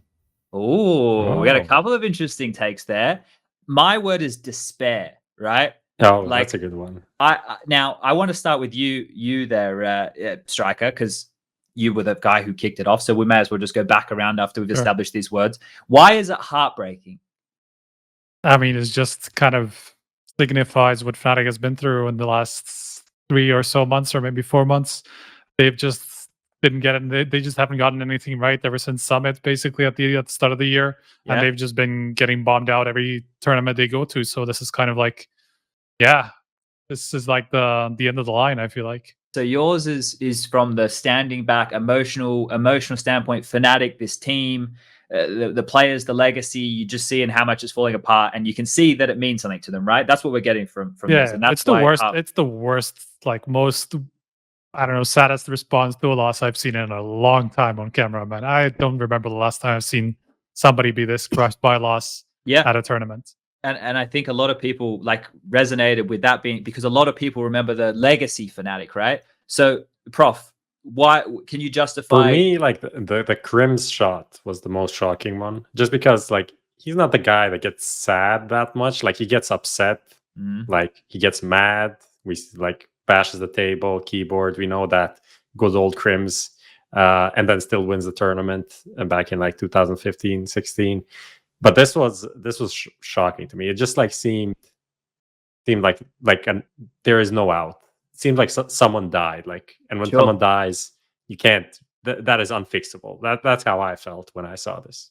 Now- I mean, yeah. just to add on to mine, they just seem super helpless. It's just like that feeling that I've obviously like this doesn't compare, but it's just that feeling that you get when you lose like 15 matches in a row and you just don't know what to do. Like no matter what you do, you just keep losing. And it doesn't matter how much work you put in, you just keep losing anyway. And that's kind of the feeling that they had, I'm sure, because that's just how it looked, just the helplessness of their situation. I'm sure that chimes in exactly with what you said, Malik, in terms of exhaustion, right? You see that, you see exhaustion. So what are the tells there? I think it's a picture of a moment, and I think a lot of teams and players could be like this, a lot more than what we think off camera, in my opinion. I think people speak about once again the schedule and all the pressure and all the things. It's your passion. You play Counter-Strike, and you have it's a cycle that never ends. And when it's going your way, sometimes it's also difficult because people are still tired. But when it's going wrong, man, yes, everything that Striker and Prof are saying is true. On the moment, they feel helpless and they're like, what am I gonna do? And then you check the schedule. I have practice tomorrow, fucking 6 hours. What am I gonna say tomorrow? And I've been seeing it firsthand, like to see this kind of difficult moment that you live within a team. And I feel sad for them because, but easy to say, but it's just head up. If you need to take some time off, take it. You can even go to the next one without practice. That will not harm you. You are taking last place. You don't display a good level. You have to adjust. You have to wait. Be patient with yourself. I mean, it's so hard to do, but you just need to find a way to recharge because now they can't compete if they are like this. No, I think that exhaustion, like the mental exhaustion of Yeah. that, like the looking around, because they've tried everything, right? Like Flusher's gone, they have new players, they have the fresh blood, they're trying to play Counter-Strike differently. Remember the Fnatic style? Remember that, where they were just fucking doing all this weird shit and nobody knew it was? That doesn't work anymore unless you can come up with a new way of breaking the meta, like Art and Furia. You need to break the meta. Like JW's style was aggressive and it caught people off guard. Now people sit and wait. JW ain't getting away with any of those plays. I mean, anymore. you can do it if you're like insanely skilled, but everyone's super skilled now. So you Yeah. need to be like Yakindar, insane aim. That is like And top even 1%. Yeah, just to say, even like, Yakindar yeah, can be not punished. perform and Yeah. get punished also, Yeah. even though he's insanely good. And then you just compare, like, JW probably is still, in terms of all CS players, fucking insane. But in terms of the top 100 teams in the world, people are just catching up. You know, it's hard to keep that insane level of skill to be able to pull off those things. I'm not saying it's impossible, because we can see that some teams, some players can find success with that style. So just saying, oh, you can't do it, and then being like, oh, Furia is great, when that is the same, that is the same like JW style, just maybe on steroids. Precisely. It can be done, but it's difficult, definitely. It's definitely not the way to consistently win, and I think Furia are the perfect embodiment of that. And when your play style has been built on that, for JW specifically, he did a tweet longer today, if you guys want to go check it out, is basically him just saying it's hard, it sucks, he's sorry for the losses, they're working hard and hopefully better for their next event, which is IEM Summer. That's the gist of it. I don't think I left any big issues out there. But for Fnatic to come last place here, just the context for everybody, maybe you're a newer viewer. Fnatic as a 1.6 team, legendary. As coming into CSGO, the first team to ever win a CSGO major, right? Some of the most memorable players and plays, and prolific for odd reasons here, there, and everywhere. But they're considered like a legacy brand, right? I don't think anybody would be doubting that as a sentiment. So to see them at this low point, I'm sure there is pressure from the org, whether it's direct or not. I saw some people like making comments like, oh, I'm sure they were told that they were cut if they didn't perform here. I don't know if an org would publicly say that to their players before they played. Like, so they're just gonna cut the whole team, or what? That doesn't even make sense. You'd have to be a massive like cunt to do that. And I think, like a lot of people pointed out, JW and Golden stats. Well, I think that JW is probably going to have to do a lot more Flusher-esque stuff at the moment, probably. Like, he's filling a new kind of void and role. Golden's having to pick up the slack too. Obviously, the stats aren't good enough. They know that. Like, they're stating it themselves. You just saw what it means to them. They're just in a really rough spot right now. And I think that goes with where Counter-Strike is right now. It's hyper competitive. Let's just quickly touch on FaZe, I suppose. It's nothing that... Are we worried? Nothing new. Are we worried yet, though, Striker? Are you worried about FaZe now? Yeah, to a degree, for sure. I think I was looking at the ranking today, and they're like the lowest. I think they're out of the top 20 for the first 23. time. I don't know when, like super far back. But this is their lowest ranking ever for FaZe. I'm pretty sure it is. I'm having a look now. I think you're right. Yeah, it actually is. You're right. You're right. 21 was their previous lowest, and that's 21st of October 2019. Oh, dearie me. Okay. Are there any key flaws that we noticed here with their gameplay? Because look, when we had this discussion a couple months ago, and I was like, wow, for Karrigan, you got these youngsters, you can mold BMAS Frozen, Rops is a fucking superstar. Acor had a lot of potential as well. You can mold these guys, or you can go over here where coldzera hasn't been performing fantastically. Rain's starting to dip off quite heavily. This is before we knew about the twists thing. I think that's when Kirby was there still, obviously. And it was like, which one do you want? Well, he's obviously gone with the older generation. Were you surprised, Malik, when you saw him make this move, or for Karrigan, or did this one make more sense? Going into FaZe, you mean? Yeah. I'm not in his shoes, but maybe he wanted to. I don't know if I can say what I think. Okay. No, like it's just like I think it's maybe good for him to be home because he did great with FaZe, and he knew that he could play again with top class players. I mean, when I check the roster, I see great names. And maybe he wanted to do something with that. I don't know. I don't know at all what he was having in mind. And I also know he really high regard, respect Robs. I think it's actually maybe the best player he ever played with. I think he said something like that. Mm. The most But, complete, I think he said. yeah. Thank you for that. I don't know if it's the best choice he could have done. I don't know. Maybe he was not happy in Mouse Sports. Maybe I have no idea, honestly. I just think it's a 50-50 thing, no? Sure. For me, it's a kind of a coin toss. Staying in FaZe or going to Mouse. Kind of a coin toss to me, unless you have more input. And yeah, I don't know. Well, I'm sorry. What if we pivot, right? Because just taking a look at the head-to-head between you guys, Pro League 2-0 for G2, IEM closed qualifier, G2 win 2-1. Yeah. More recently, Flashpoint, G2 win 2-1. Obviously, this is a matchup that you guys are coming out on top of. Yeah. Sometimes it's overtime, sometimes it's not. But is it a matchup that you go into and you go, fuck, this is going to be a hard one? I know you probably think that about a lot of your games, but is this one that's high up on the Malik Nightmare list, or is this one that you're quite happy to play against? I'm always waiting, like I'm always expecting like them to wake up. You know, it's that kind of a team where you think they will wake up at some point. I feel the same, even more against Navi. I'm always like, okay, which Navi am I facing today? Maybe. But yeah, FaZe is a bit of the same. We feel very comfortable with the matchup. We are really okay to play them. Same with Mouse, at least in the current form, because maybe in 3 months it's different. But we are really okay with the matchups.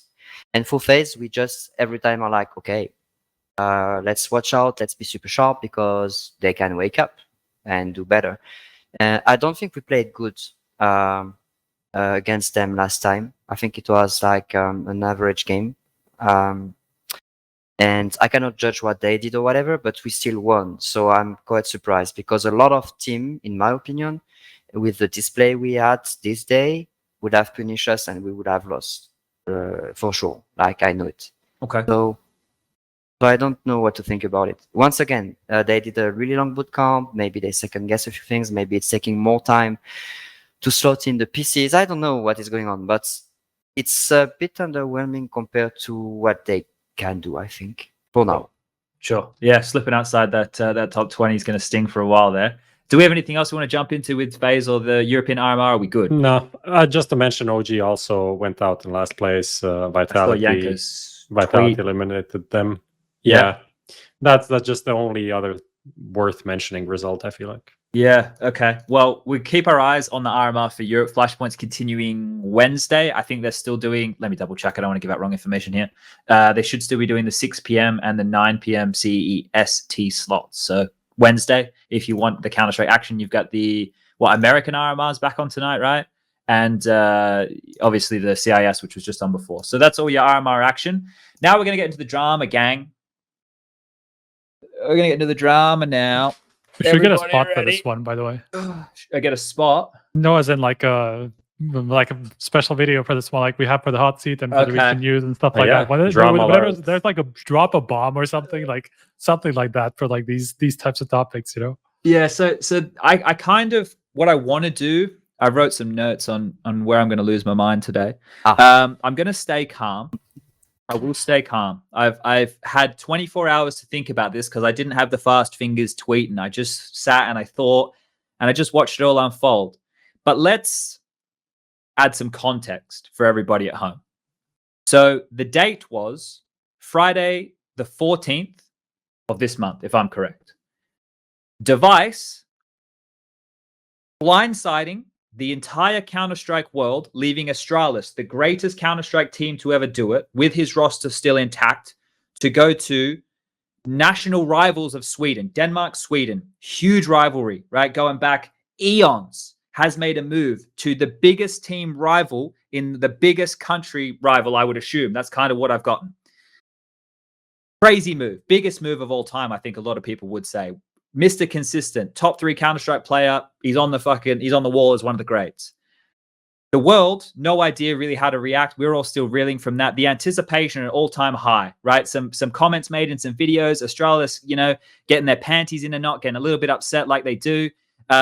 Bit of back and forth there. Hype's at an all-time high. What are we going to see? It's the debut of Device in a new team going up against Anonymo with Snacks, right? We didn't really preface it too much like it was going to be a big match, because really it only was a big match because it was Device's debut. Not only was it Device's debut, it was the first RMR event in the new year since everything has been rescheduled around, because, one more time for context, we are in an unprecedented time of humanity where we are in a global pandemic and we are playing Counter-Strike exclusively online. All right, scene is set. Everybody's up to date. It's a fucking big deal. It's a really big deal. This is for the major that we all hope will be the beacon of light at the end of this dark fucking tunnel for Counter-Strike. The game started. We got to 1-1 as the scoreline of the first map as Overpass. Device died on the pistol. You guys all made some memes on HLTV. Haha, Device performance. Next thing, we see a Device tweet saying they're forcing us to play with, I forget if it was 30 or 40, doesn't matter. At that point, we're just splitting hairs. Packet loss, right? He made a tweet along those lines saying that we're being forced to play on that. Next minute, everybody's looking around like, holy shit, what's going on? The game resumes. NIP go to absolutely belt these motherfuckers. They just came in and owned them. So at this point, everybody's like, oh, guess the fucking packet loss isn't that bad then. The game continues. The series is eventually won 2-1 by Anonymo in a close fashion, mind you. And then after that, this is where it all fucking kicked off big time, right? After that is when this meltdown has happened. So the more recent events, right, is yesterday. It was yesterday, yeah. Yesterday, there was wind early that there may be a rematch. There was going to be some drama in the day before Anonymo even knew, right? Some of our little inside sources, I guess HLTV is a place that does fucking news. They somebody knew. Somebody told them something. That this was going to go down before the polls knew. The polls got wind of this. They put out their statement before Flashpoint or NIP put out their statement. Fucking genius. That's probably the best bit of social media they did all day. The social media they did the days before, I'll fucking get to that. Don't you worry about this.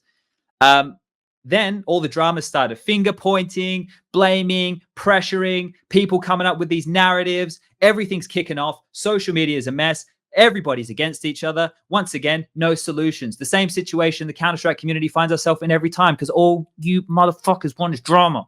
Now, did I miss anything, Prof, Striker, Malik? Is there anything there that I missed? Obviously, we're going to go deep. We're going to go fucking real deep. This is just context. You covered most of it. You missed the crucial part that before the match, we had the interview with the NIP and Hampus saying Device is the Cristiano Ronaldo of CS. That elevates everything to a new level. Sure. And of course, I think that's it. More or less. Okay. So let us now break this down, right? Because there's so much that went wrong. Yeah.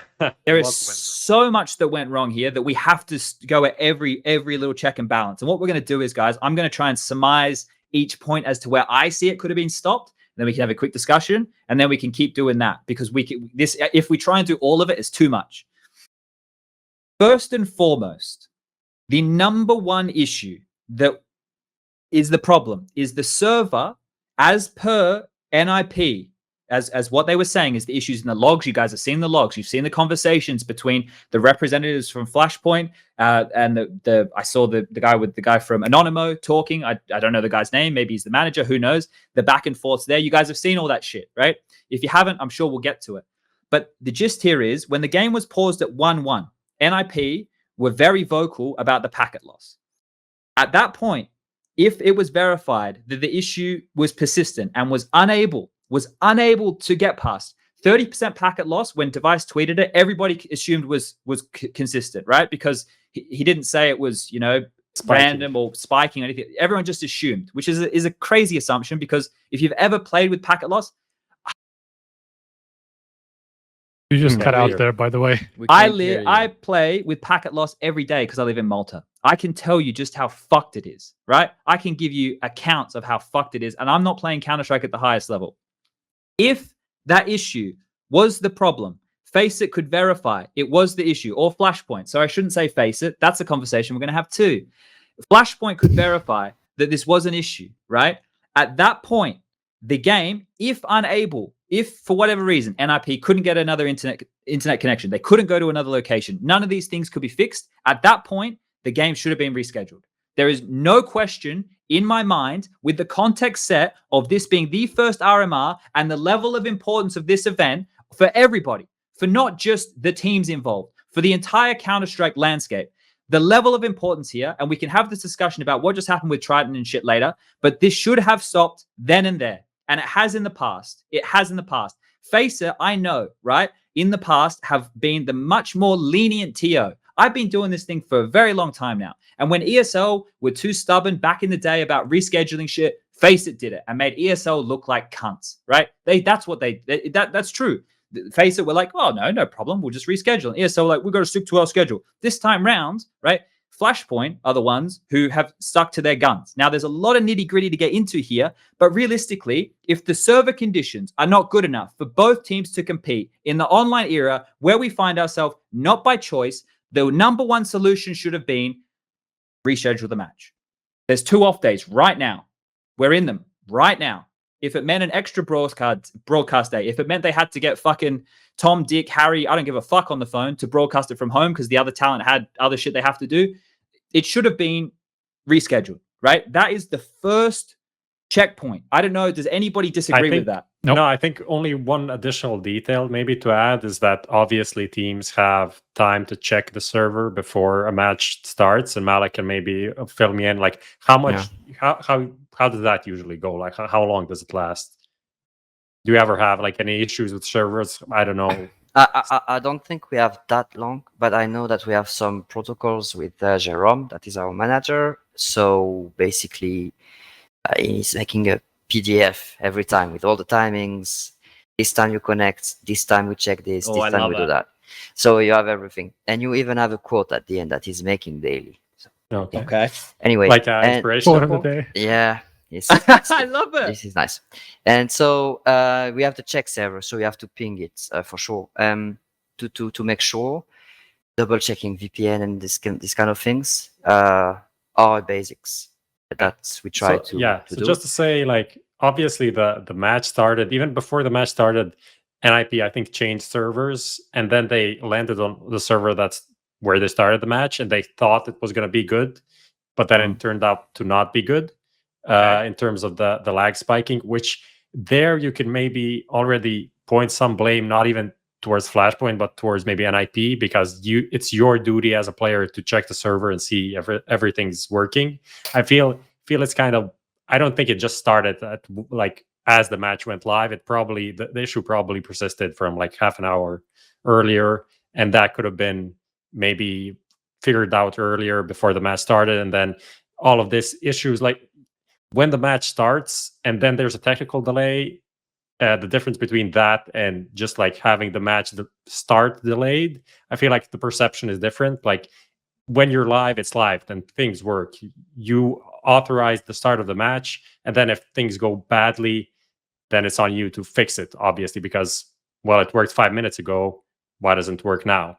So that's maybe some blame on NIP there, but obviously it turned out to be allegedly, according to Flashpoint or Faceit, according to I think Flashpoint made the statement. Doesn't matter, man. Flashpoint made the statement, but Faceit's security protocol something caused some sort of a security protocol to launch, and then packet loss happened.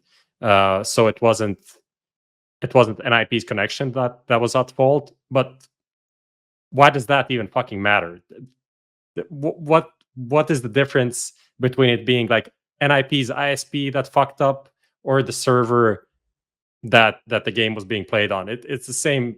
Essentially, it's the same thing. It doesn't really matter to me, honestly. Sure. No, I mean it's something outside of control, at least on behalf of the team, right? And that's kind of like the nitty gritty of the situation is that I don't see how it was okay in the first place to make them play out the match. Like I 100% agree, Chad, on that point. Yeah. Like if there's something that endangers the integrity of a match, you should make sure that it is solved before it can continue, even if it means postponing the match or whatever you want to do.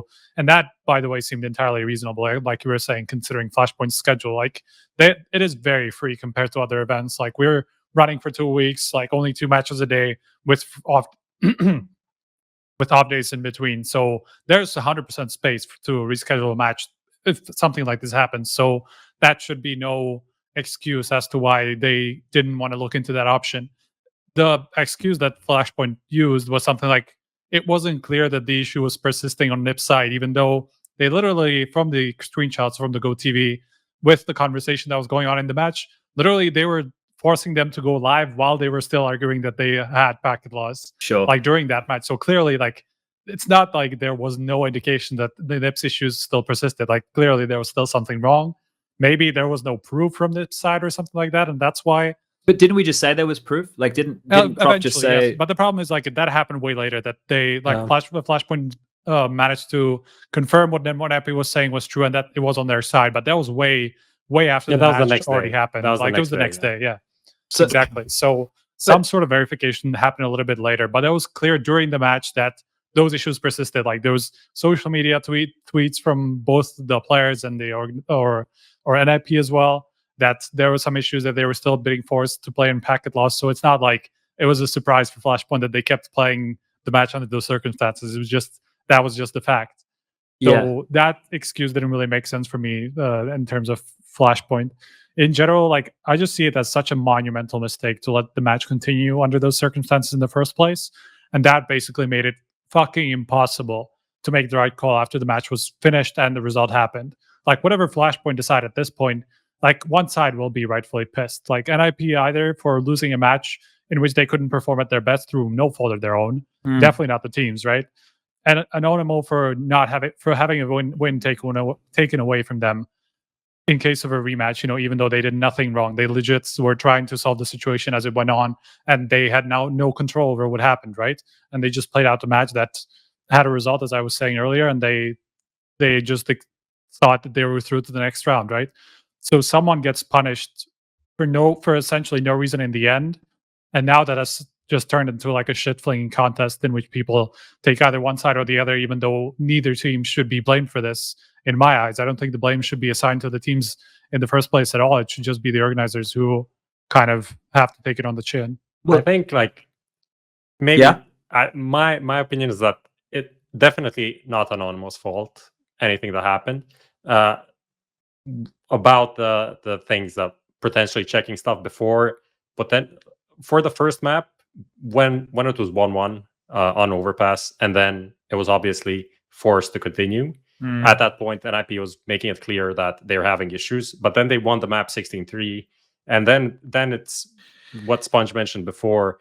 Is it actually an issue? Is it still an issue? FaZe is probably thinking it's not an issue. Then we had some from NIP's side, some like conflicting statements. Like the NIP official account after the game tweeted that map 3 was good, and then Device said map 3 wasn't good, that he lagged out in a 1v1 against Snax. So at that point, like after they forced the continue and then overpass was won, I feel like from that point onward, had to stay. Yeah, Flashpoint also didn't do anything wrong. Like it seemed like they were doing whatever was asked from them.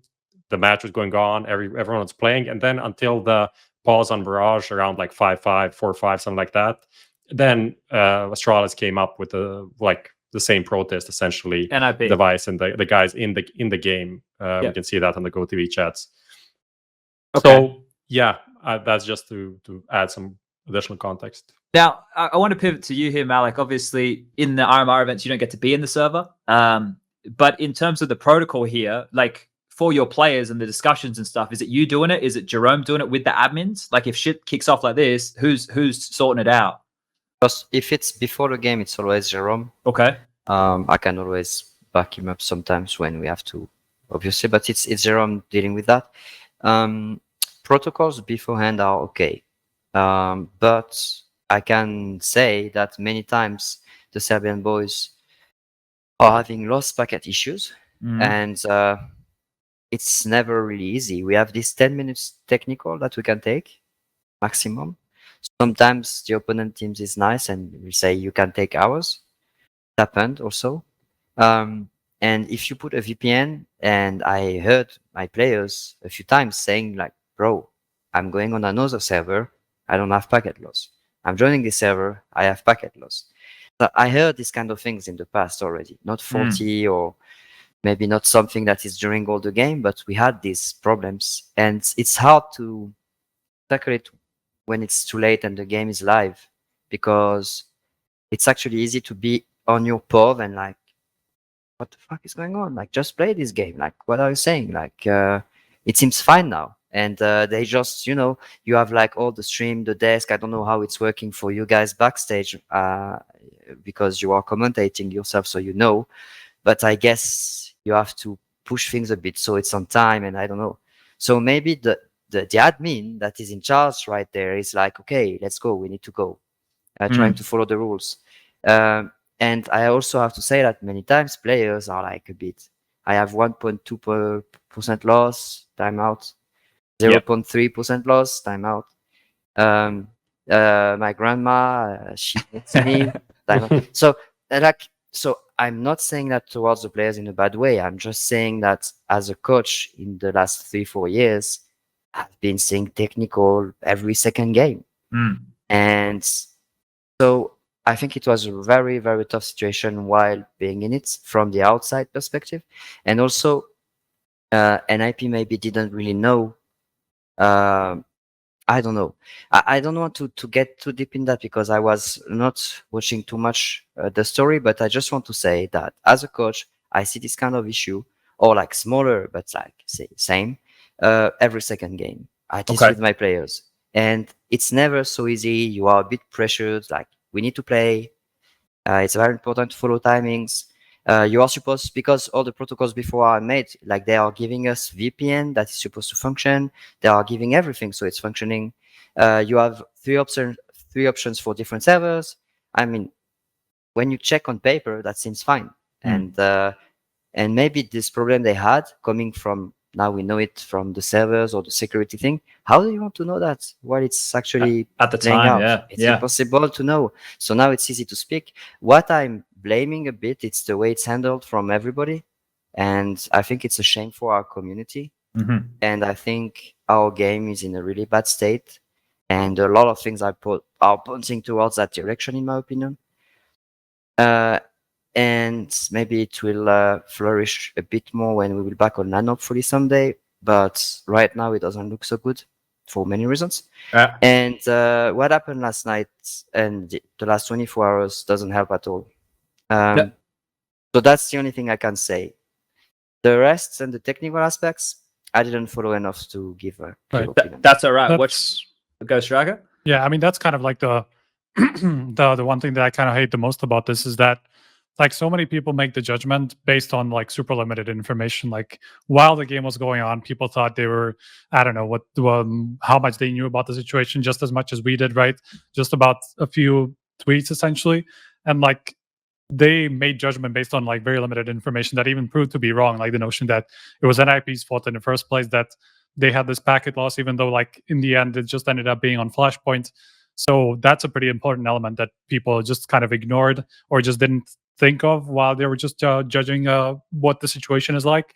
And just in general, I've seen way too many people and even pro players who have been in this situation before and should know better than to back one side or the other based on the very limited knowledge that they have in this particular situation, because they just gave NIP shit or just gave shit on the decision just based on the fact that NIP is this big scary brand compared to the small Anonymous, even though NIP were wronged as well in the first place. So it's just, that's kind of like the main part that I hate about this, that people are just trying to take one side or the other, even though like this should not have even gotten to this position. Sure.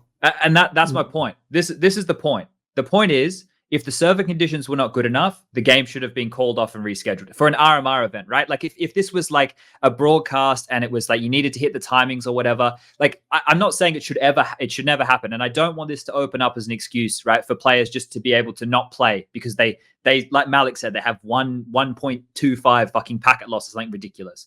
But there is no way I would believe on the day with all that hype. Just go back to the context setting I did before. One of the biggest days for NIP since signing their fucking poster boy now, that they would self-sabotage. Why on earth would they self-sabotage on their coming out party? Why the fuck would they do that? They sat paused in a timeout for like 50 minutes. I remember like I saw the pause and I went, well, fuck this. I'm going to go do something. Yeah, for sure. I came back. The game was still it was still paused. And I'm like, what is going on, right? Like I wanted to watch. I was getting hyped for the match. I wanted to see how this was going to work. Instead, it was a shit show. It was just a fucking shit show, right? As soon as I saw that issue and nothing seemed to be solved, I didn't watch the rest of the game because I didn't give a fuck about the outcome. The integrity of that match was over as soon as one team had to play with packet loss, right? And not the little amount. Like, let's say it was spikes of 30 to 40%. What happens there, guys, right? I can tell you from experience. It happens to me every day. We call it multi-lag. My voice will bottleneck. So will Henry. So will Alex's. We'll all come through together. We'll be lagging across the map. You pull out a nade, you'll be back in fucking T-spawn. So let's assume that it was just a little bit and it happened every second round. Still not an even playing field, is it? It's still not how it should be played. It's the online bullshit. I get it. I understand. But this is the RMR. I feel like if we're going to do it for anything, we should do it for this. So the first check and balance, and I've said this about ESL admins. I've said this about Blast admins. I've said this about all the fucking admins. Whoever the boss is, whoever the person is, cannot be a bitch. If the other team comes to you and they're pressuring one way or another, or there's some overall decision that has to be made, the decision has to be made. We'll deal with it in the wash. We'll deal with it after the day. But if the game goes on, like Striker said, if the game continues and we play out all 3 maps, we play out until the conclusion of the game, it is like anything. This is a bracket. It is done. The result is done. There should never have been any conversation about a fucking rematch. Face it, Flashpoint, I don't care whatever you want to call them. Whichever one they are needs to come out, right? This is how this should go. The overall, we'll go back through the nitty and the gritty. This is how this should go. Flashpoint should come out. They should apologize. They said they should come out and say they apologized on both fronts. We fucked up by not postponing the game, and then we fucked up by letting NIP have a discussion with us to potentially have a rematch. Are we losing our fucking minds? Why would we ever have a rematch, right? Now, NIP appealing, no issues with that. If I was them, I wouldn't have just appealed to Flashpoint. I would have gone to Valve. I would have gone, this is your event, right? You have sanctioned this TO. You have chosen. You, Daddy, have picked these guys. These guys are not offering a fair playing field for whatever reason, right? Whether or not it comes out in the wash here, whose fault is it? We'll point as many fucking fingers as we want, but you go to Daddy, right? The fact that they got to Flashpoint and they were able to push this through to whatever regard they did, and then for that to be a conversation that did not include Anonymo until the day of is actual insanity. Why would you have a rematch on the day that, what was it meant to be, Hyenas NIP? I'm not even quite sure what the game was meant to be. But the fact that you would even consider going, hey, Anonymo, we're going to sign you up for another best of 3 series. We're telling you day of, what the fuck are you doing? Like, think for 1 second, just one second about that, right? Were NIP in the position to make a complaint? Fuck yeah, they were. Should NIP have disconnected from the server as soon as Flashpoint said, we're not changing, that you're forced to play? Fuck yeah, they should. Because you know what happens then? If they step away and the same bullshit happens and all you cunts get on your Reddits and your Twitters, and it all kicks off, there's no result of the game. So what happens is one of 2 things. NIP get DQ'd and we all go, man, that was fucking shit. I hope they don't do that again, right? But they cop the loss. They don't lose any respect to their name because none of this device bullshit happened. None of you are thinking it's an Anonymo versus NIP situation when it's Counter-Strike versus a bad admin decision. That's what it is. It is a bad admin decision. That's the crux. The crux is a bad decision. This should be apologized for to both. Everybody should get an apology here. They need to own this. Remember last week's episode? I said be accountable. This is exactly what I'm talking about. Because NIP and Anonymo are also fucking wrong. Because if you cunts think that you can go out on the internet and try and have a dick measuring competition to have a result overturned or not overturned, you're fucking delusional. Neither of you have that power. Neither of you should have ever had the thought that you had that power. I don't know who gave it to you, and I don't know why you assumed that you had it, but this is fucking bullshit, right? It is actually bullshit. The result should stand. NIP should swallow that bitter pill and go, we got fucked. They should get the apology, but they should still think they got fucked. Anonymo did the right thing. And most of the players who I saw tweeting and coming out and saying this match should never happen, you're right. Normally the players, you guys make some dumb cunt fucking comments. But yesterday, you motherfuckers were right. When you said they should not play, you're right. If there is a rematch of this game, it'll be the biggest travesty to happen in Counter-Strike in as long as I can remember. It is actually a fucking joke. You think a UFC fight happens, the cunt gets KO'd, later they call it technical and they have a rematch. Mate, the guy's just suffered fucking brain damage. The results already happened. What do we try? We cannot replay this match. There is no way in the world we can replay this match. There needs to be an apology from Flashpoint for everybody involved. The teams need to apologize for acting like fucking dickheads on social media. Wait till I look at this fucking Anonymo cunt's tweet. I am the king of stirring the pot in my friend groups, but I don't do it online on social media with the other talent because I don't want the fucking reactions. I don't do it there, right? Anonymo came out making some fucking joke about the fact that they're going to go drink vodka or some shit after the game that's 40% proof. Why are you stirring the pot like that? You just won against a team that you were the heavy underdog on. They're the ones looking like dumb cunts in social media complaining. Can you just sit there with your mouth shut for a second, take the victory, and then see what happens? You just made yourselves look as petty as NIP. What are we doing here, guys? What the fuck are we doing? We are killing this game because people have lost the idea of the competition. They're all too busy worried about these fucking paychecks and which league am I in and how can I afford my fucking house. Everybody is selfish to a point. We all want to serve ourselves, right? Of course. But what we are doing with the selfish behavior that is consistently happening on every single level, TOs, players, fucking teams, fucking talent, the reporters, everybody, we are fucking killing our game. We are killing our game right now, and we are tearing it limb from limb. Instead of coming together and being compassionate in the hardest time of all, we're pitting each other against each other. And you cunts are all out there. Fuck Moses. Fuck Henry G. Fuck all these teams for spending money. Fuck everything. What are we doing? Why? Tell me why. Why are we killing ourselves? Do you want Valorant to win? Do you want their little fucking Play-Doh pixels and their fucking colorful big hitboxes and their wizard and pixie spells to win? Is that what you guys want? Because that's what you're fucking doing instead of playing ball and work as a team, and you're getting me spitting all over my fucking desk because we can't play nice. Why can't we play nice? What is the problem? Somebody work this out for me because I'm at the fucking end of the rope. We're all cunts. That's the thing. Can I just bring up something just to present Flashpoint side as well, and just like the whole argument for why they essentially didn't postpone the match in the first place, because that's something that Monte Cristo. Just with this, Prof, we could Striker. So I want you to go through this, but can we just talk about just the line here where he said that he didn't want to be involved in this stuff because he didn't want to do it from a conflict of interest, and then goes and offers everything up on why the decision went that way?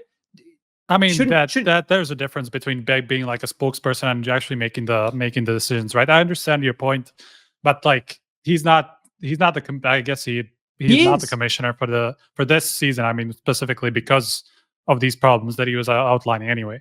But I mean, that's just to explain what you're talking about here, right? Can you bring this up, Lucas? I posted you a tweet I was talking about. It's like a whole thread that Monte Cristo went on. He did start out by saying that he's an employee of the partner teams because obviously Flashpoint is a franchise league owned by the partner teams. So that's what he's referring to. And therefore, I should not make decisions on rules that could affect the major cycle. I mean, I think that makes complete sense to me. Yeah. Makes complete sense to me. But so he just goes on to explain like what the thinking was anyway, because he is still kind of like the face of the company, because like who else is going to come out? Like, sure, it should probably come from the admins who made the decision, like a referee or something like that. But I understand why he's doing it, because he's getting pressure from all these angles, and he is the spokesperson of the company. So kind of makes sense to me why he would come out and explain at least what the thinking was behind the decision, right?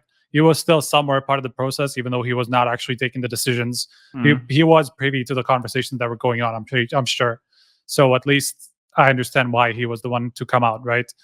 And why he prefaced that with the whole, I'm not, I didn't actually make any of the decisions.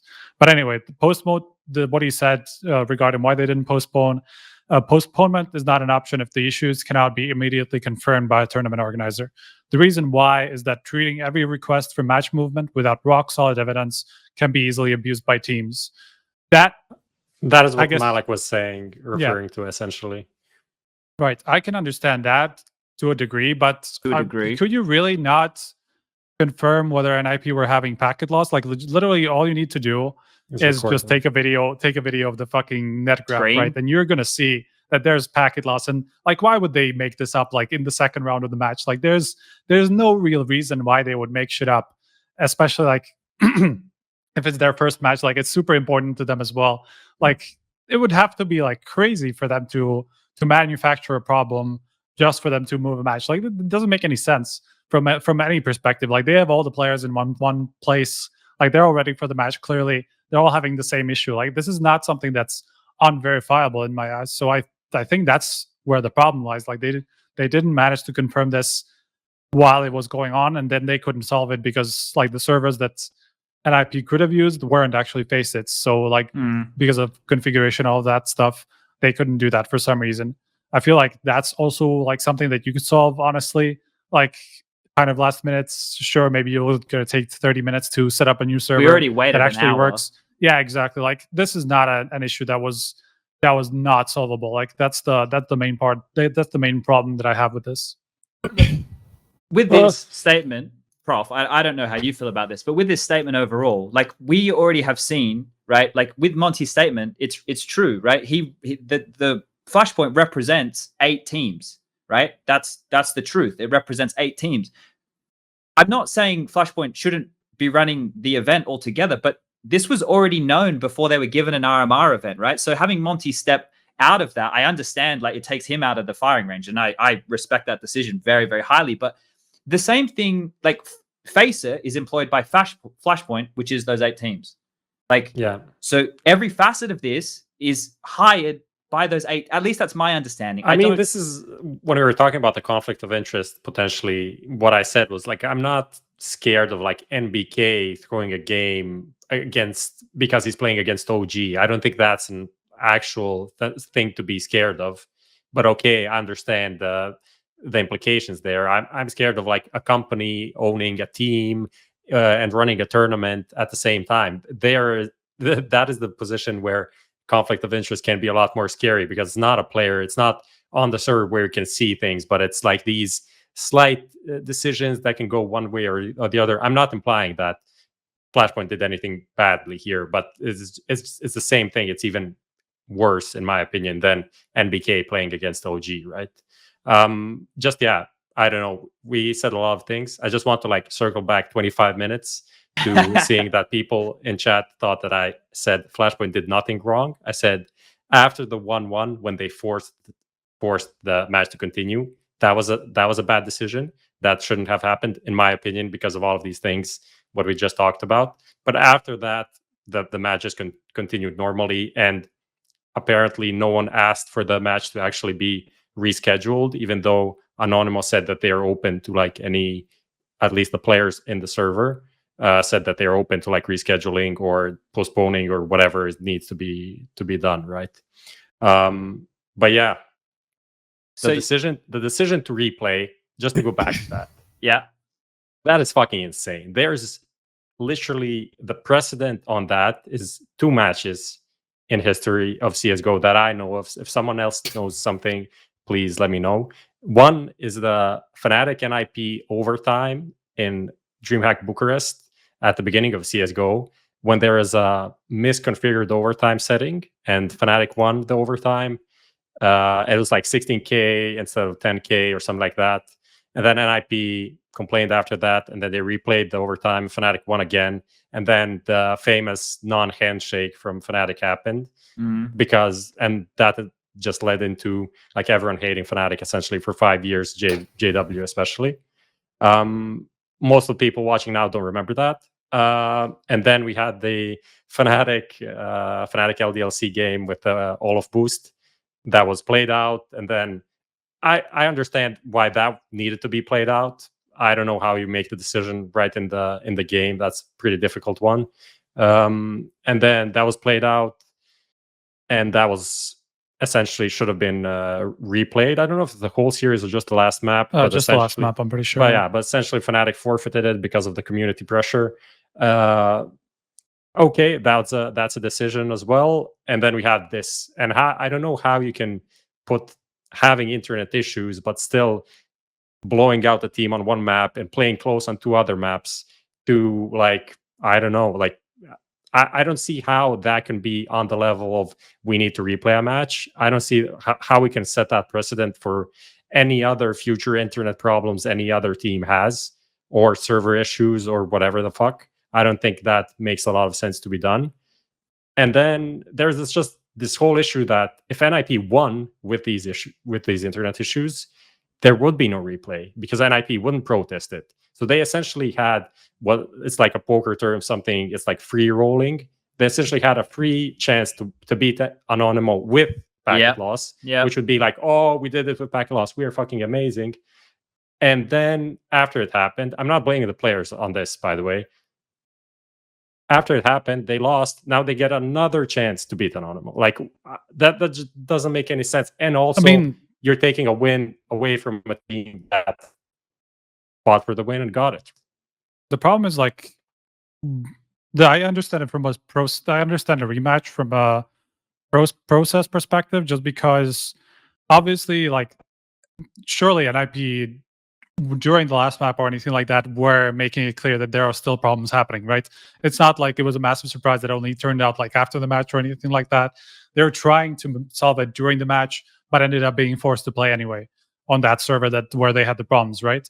So that's kind of like the brunt of the issue, where they were wronged by the tournament organizer who just made the wrong call on the spot, right? Whether it's for whatever reason it is, that doesn't matter. They decided to play out the match and they shouldn't have. That's the main problem. That's why NIP is basically appealing this, right? Obviously, like you say, if they didn't lose, they would never appeal this decision because like they have nothing to appeal. Like they didn't actually lose anything in the process. But now that they did, they're just appealing the fact that they should not have played out the match in the first place. And that's why I understand why a rematch is actually a good idea. Like as I was saying, like either way, whatever you decide, whether to play it out or you've wronged somebody. Yeah, like, there's of course. no good decision here now. But this is why, and that's why, yeah. Well, that's why I feel like rematch is kind of like the only way where you can have some sort of a resolution. No, but you can't, because you're stealing from somebody. I'm saying that it's a shit decision both ways. I have the answer. I was going to save this By the until way, we were done with this. Malik is here. Yeah, I know. I don't know if he. I buckled up. If you and want I was to say like, anything, okay, let's but go. I'm ready for it. And I don't know if you I'm need to go passenger because here. this is 10 p.m. and No, it's like the end of the show. I will just say one thing, because I will use this. Okay, I'm a bit on the side, and that can be solution oriented as well. Everything we speak about happens because we leave human beings having decision making on the hot without a proper structure, rule book, and thinking of worst case scenario. We are having a lot at stake. We are playing on an online era, and I'm reading books of rules. Yes, I do that before events. On this event, I don't know if you know, I'll give you an example. If you are like on a 5-on-5 situation regarding the damage you do to someone, and you are actually like, let's say you hit a nade, you have 10 HP, you remove the cable. I don't say you do that. The round is replayed. Flashpoint rules, I think you can double check it. But like normally, if you take damage, you are not allowed to replay. Allowed to replay the round. You should have a look on the rulebook, guys. I think there is some. I don't think it's. Wait, I'm not sure. Though. Can you? I'm just saying. Okay, it's an example. Yeah. And obviously, we are not about to use that. You will not see that from us on the tournament, or maybe from any team. I'm just saying that in the first place, you play online. There is a lot at stake. First thing is like you put on a show, and it's important. Okay, and you have a team playing. This is sports. Okay, and you are online, so obviously there is a lot of things that can happen. In the first place, how can you not have an admin or all the management that knows what is going on the worst case scenario? Just that. And that is really decided. And what are the options and the drastic options available? Because they are not available in the first place. Before this thing, let's do the show 3 days ago or 1 week ago. Would we speak together about what is going on and what are the reasons that make a game that's already started being rescheduled? Do we know the answer? We have to set it up. The tournaments have to think about that, and you have a show going on. So I think the biggest thing I want to retain from this, me in my job, because I see a lot of really weird situations on backstage, is like rule book, worst case scenario, and how do you handle those things? And it's easy to do. You just have to think of that and let the teams know you are signing up for the armor. You are like either gaining your spot there or getting invited or whatever. You get there. You are signing up for something. You will participate to this tournament. In real life, I'm playing sports myself. When I'm signing up for a competition, I know for what I sign up. I know the format of it. I know like what can go on. I know, okay, it's fixed date. If you have a job and you can't make it, you will be forfeit. Okay, it's 16 euros. All right, I paid 16 euros and I knew that if I'm working and I can't make it, I will be forfeit. I know it. And that's just life. And bro, you are speaking about the Monster Armor event. That was a great show that you gave up. And I was like first row to see. So that was actually funny to be live on it. But bro, why don't we speak about this? Once again, I'm having the chance to work with Jerome.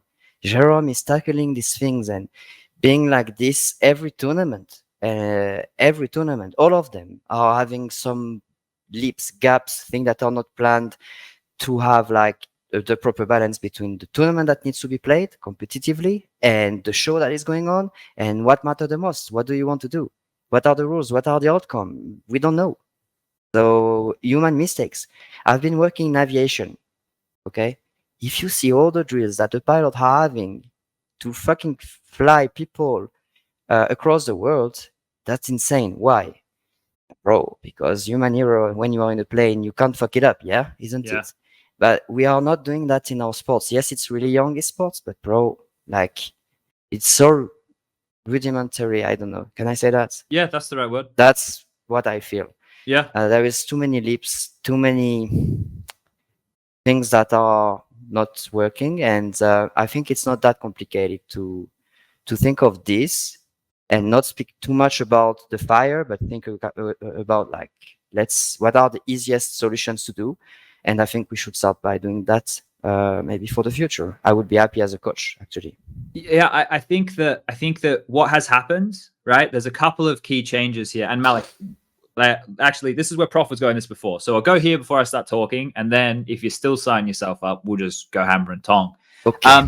The show was meant to end 15 minutes ago, but we had a little discussion today before we went live. We were working out, are we going to start an hour before Malik joins, or are we just going to keep going? And we said we're just going to keep going. So if you have somewhere to be, if you got anything to do, you're more than welcome to dip on out at any point, right? Completely up to you. Otherwise, the three of us are about to just go fucking balls deep into Counter-Strike. Like just this topic, we want to talk about the scheduling stuff. Like I will probably wait until Striker and Prof both look at me and say, "Can we shut the fuck up now?" before I stop, because I went on a rant last week, and that is the same juice that's fueling me right now, because it's this same shit. It's that I think we've started, not only for the last couple of years have we been putting the cart in front of the horse, in the sense that we're trying to be bigger than we are with salaries or the spectacle or all of the shit that we're trying to do, right? We're trying to think that we're the next big thing, and we might be, right? But what's the rush? I want people to think about why we would be rushing. The only reason we would be rushing is because some people want to make money now. Some people want to make big money now. This shit can't be forced. I want to make this conversation point again, and I want to make sure it sticks. What separates the likes of Dota and Counter-Strike from their clones and their copies and the people who will come in the future, and they will try to take what we have and they will try to bottle it. They cannot bottle what we have. And the reason is, as much as you all hate Valve for their inaction, it has facilitated what we have today. Dota was a mod. Counter-Strike was a mod. Everything that you see in these games now allows the ecosystem. Do not undervalue the word ecosystem. You hear it every day on the news. Understand what I mean when I say ecosystem. It is the entire thing. It is you, the viewer. It is me, the pundit. It is Malik, the coach. It is Striker and Prof, the reporters. It is the players. It is the TOs. It is the sponsors. It is every single thing involved in our game. It is made possible because it is a community-based thing. We have surfing. We have KZ maps. We have people creating maps. We have people making skins. We have Faceit making money. We have ESEA making money. We have ES Portal. We have Skybox. We have commentators. We have players making absurd amounts of money. We have all of this, right? And Daddy Valve didn't give it to us. We made it. Daddy's fucking proud. He's here and he's helping shape this shit, but we made it and we will continue to make it until the end of fucking time. And as a community right now, we are not acting as a community. We are being the opposite of what we have been for 20 years. We are being the opposite. We are trying to close doors. We are trying to strangle. We are trying to fight because what we see is something disappearing. And the reason we see it disappearing is because we aren't working as a community to better this. We are doing the opposite. We're getting in our own way. We're picking drama, right? Here's Malik. He's right here. He had to sit here and deal with all of your bullshit on all the levels about the Nico Orping situation. Sure, tabloid stuff, the TMZ shit. Go nuts. Do it all. But we don't need to eat each other alive, right? You guys want to have something to talk about. The world is a tribal place. People need to feel like they belong. But you don't need to feel like you belong because you hate somebody or you don't like what they do. You can pick a positive pursuit. And if you want to get your anger out and you want to be hate-filled, sure, I can't fucking stop you. But if you love Counter-Strike, you're killing our fucking game. You are killing our game by only focusing on the negative. And is there negative? 100%. I will be the first person to say there have been terrible decisions along this journey to this point, without a doubt. But there's also been a lot of good shit that's made this happen. This is the first time an esport of any caliber, without the fucking dev's dick so far down the community's mouth, right? Think about the bigger ones than us. They all are fucking marketing tools. They're marketing tools to make you do it more. Ours is different. Ours is about passion and love and something we obsess over. It's something that I, as a 31-year-old man, am sitting in my fucking room getting emotional over because I love this shit. We're not being fed the same bullshit that everybody is every day. The reason you get up and play Counter-Strike again is not because Valve forces it down your throat with a new bullshit agent that kills you with an ultimate. It has a fucking ulti that kills people. Valve have given you a game where you're all equal. You can work as hard as you want. You can put in as much time as you want. And you can be as good as you fucking want. And that's what life's about. It's not about, this other fucking bullshit that you're getting fed and these skins. And look at the format that Riot, one of the most seasoned fucking esports companies in the whole world, just put out. They've never played against each other. They still put North America and Europe on a pedestal. I hope fucking Korea comes through and owns the rest of those cunts. This bullshit right now that we are doing is killing us. It's killing us. I see it every day. It needs to stop. We need to come together. It can't be ESL versus Blast versus Flashpoint versus all this bullshit. Why are we like that? Right? Why are we like that? People, you know what's going to happen now? The fucking fearmongers out there are going to come in and they're going to tell you ESL, they're the fucking terrible cunts. They fucking monopolized everything. Without ESL, Counter-Strike is not even a fraction of what it is today because they're one of those contributors who came from nothing. A bunch of guys in Germany who all came together because they loved making LANs and then it grew and then they became the biggest because they fucking wanted to, because they did it, because it facilitated that. Do you think Counter-Strike makes that company any fucking money? Do you? Do you really? Do you think it makes them like people are vilifying these things? Everybody is good and bad. Everybody has done good and bad. Nobody is perfect. Everybody has made bad decisions. Like we are given the keys to our car. We don't need to ask anybody else to drive it. You all get upset because another map's in. You all get upset because they won't give you 128 tick. There is not another game, guys, in this world that exists at this level where the skill ceiling is so high. There's not another game. There isn't one. Like, and a team game. There probably is individual. I don't know that shit. But our game is the game. And we need to stop this bullshit before it's too late. Because this is self-preservation. And not self-preservation because I need my paycheck. Self-preservation because I don't know anything else in my life. I love this thing. And I would be so sad to see it killed because we're negligent and we're hate-filled and we're too busy fucking doing all this other bullshit to focus on the solutions. And I've said to Prof and Striker about fucking 50 times in our little Discord group, yeah, guys, I want to have this conversation. I'll pull up some assets. And I haven't done it. And that's on me. I am not being good enough to you guys to show you what we could have and how we can fix problems. That's my fault. I'm fucking up there. We're all fucking up. And I've gone so far off topic with all this bullshit. I want to bring us back on into this fucking Nip Anonymous situation just so we can cap it on off here. We're probably going to have a lot more to go through with all of this. But here's the deal. Here's the deal with this Nip Anonymous situation. It should never have been able to happen in the first place. You can pick and choose as many reasons as you want. Nip should have had a secondary internet connection. Nip should have gone to Inferno Online. Face it / Flashpoint should have done the match on a different server. They should have rescheduled the match. Anonymous should have said, you can come up with all of those. You can have as many as you want. You can write them up on your fucking wall. You can think about them in your head. You can tweet them into the angry void.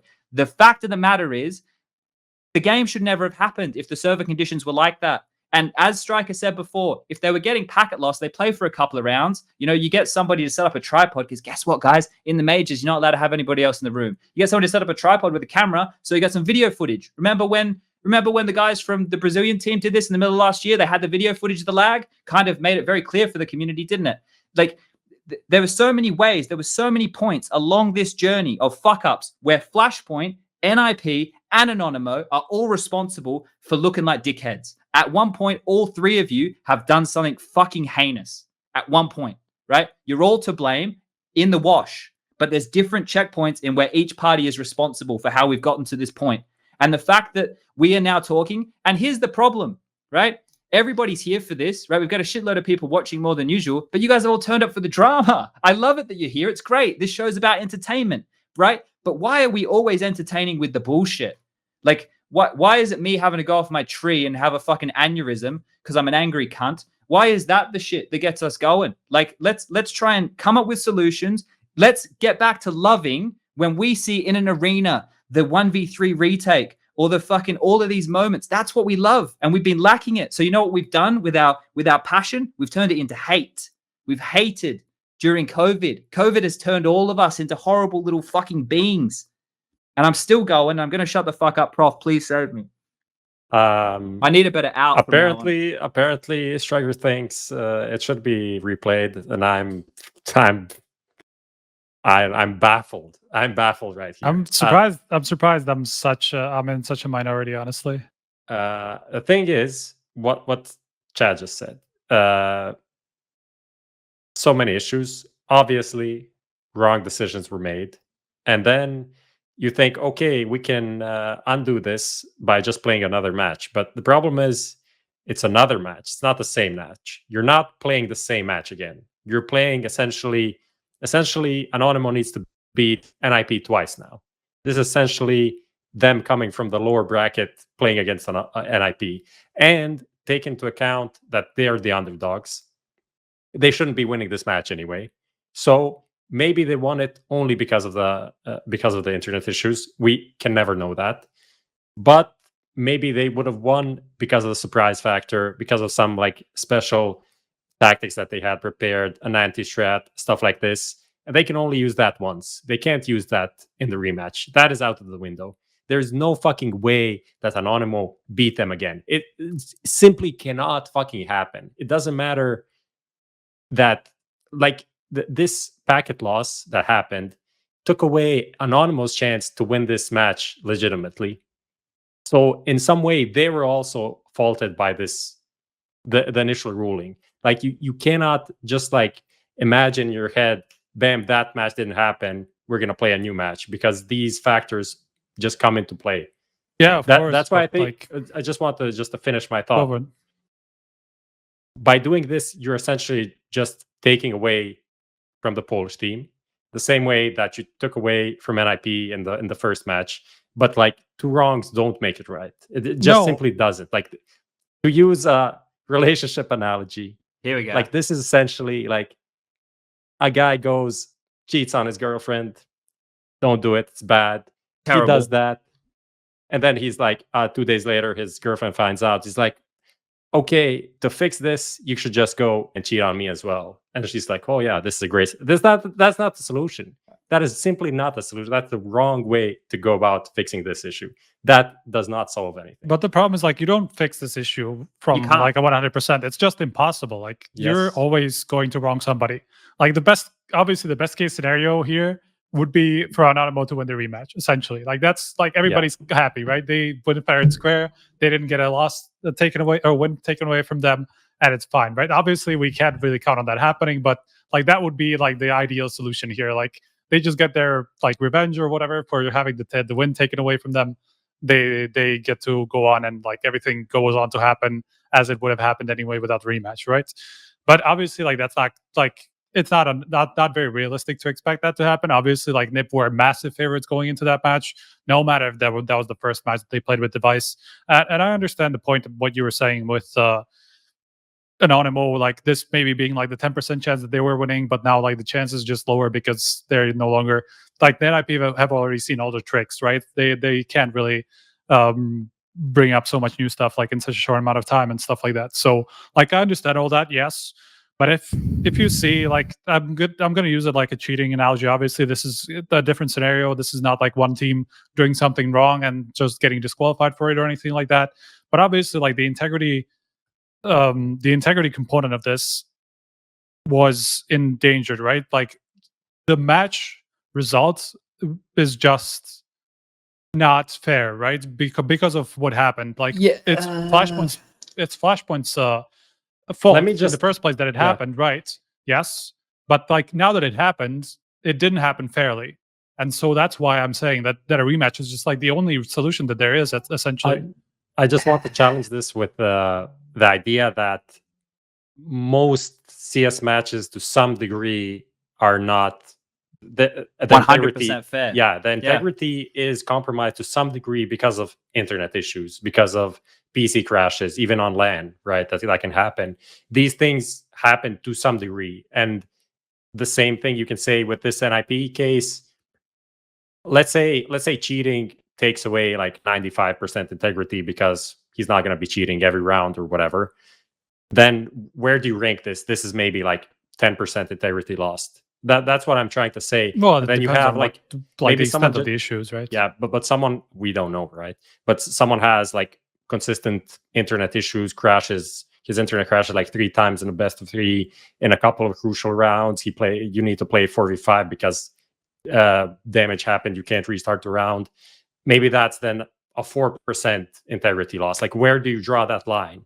For me, this is like so far away from the line that a match needs to be replayed. It's just like super far away. I don't know. That depends. It depends. Obviously, it would depend on how much it happened during match, and obviously, like there was something that made them think that it was like extensive enough for it to affect the result, right? And like that could be like several rounds, right? Like, imagine this happened in like half the rounds where they had some sort of a packet loss. Like that's a fucking big deal. Like that's just lose your match, right? So that's kind of like what But I'm in that case, thinking they about this.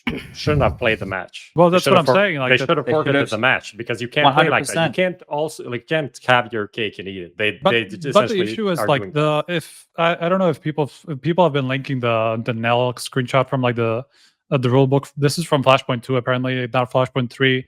The rule book isn't public, but it tends to be fairly Why similar, is even though this is a RMR event. I'm just saying that essentially like this is the process. You have to play out a match before you like post an appeal or whatever it is. Like it's just what the process is like when you have an issue like this that you can't solve during a match. So you just have to do it afterwards, right? After a match is played out, and then you post the appeal or whatever. So Even though that's I'm not kind even of sure that this applies to this, because it says if a team considers that it is a victim of rule violations or a breach of regulations during a match, which I don't know what that exactly means. Yeah, right? this is It's like kind of like vague. up I don't to- know if that. This is the thing. Like this applies surely if someone is all off boosting off the fucking I don't know skybox on Ancient or something like that, then you can apply this. But I don't know if this applies to But like just internet issues. What right? I'm saying, right, is if there's a line like that in rulebook where it says that like you just have to play out a match, it's just not an option for you to just disconnect and decide not to play it because of some issues that's happening on whatever end, right? Like if they disconnect during the match and just like decide to take a stand, they're gonna get disqualified. Let me tell you that. Like that's what's gonna happen if I mean, they shouldn't be disqualified. They should no, just forfeit it the will match. happen if they just decide these But you issues, can like we're you not can going to play forfeit the match at any point. Like you're not going to be disqualified from the lower bracket if you Well, forfeit not the match. okay.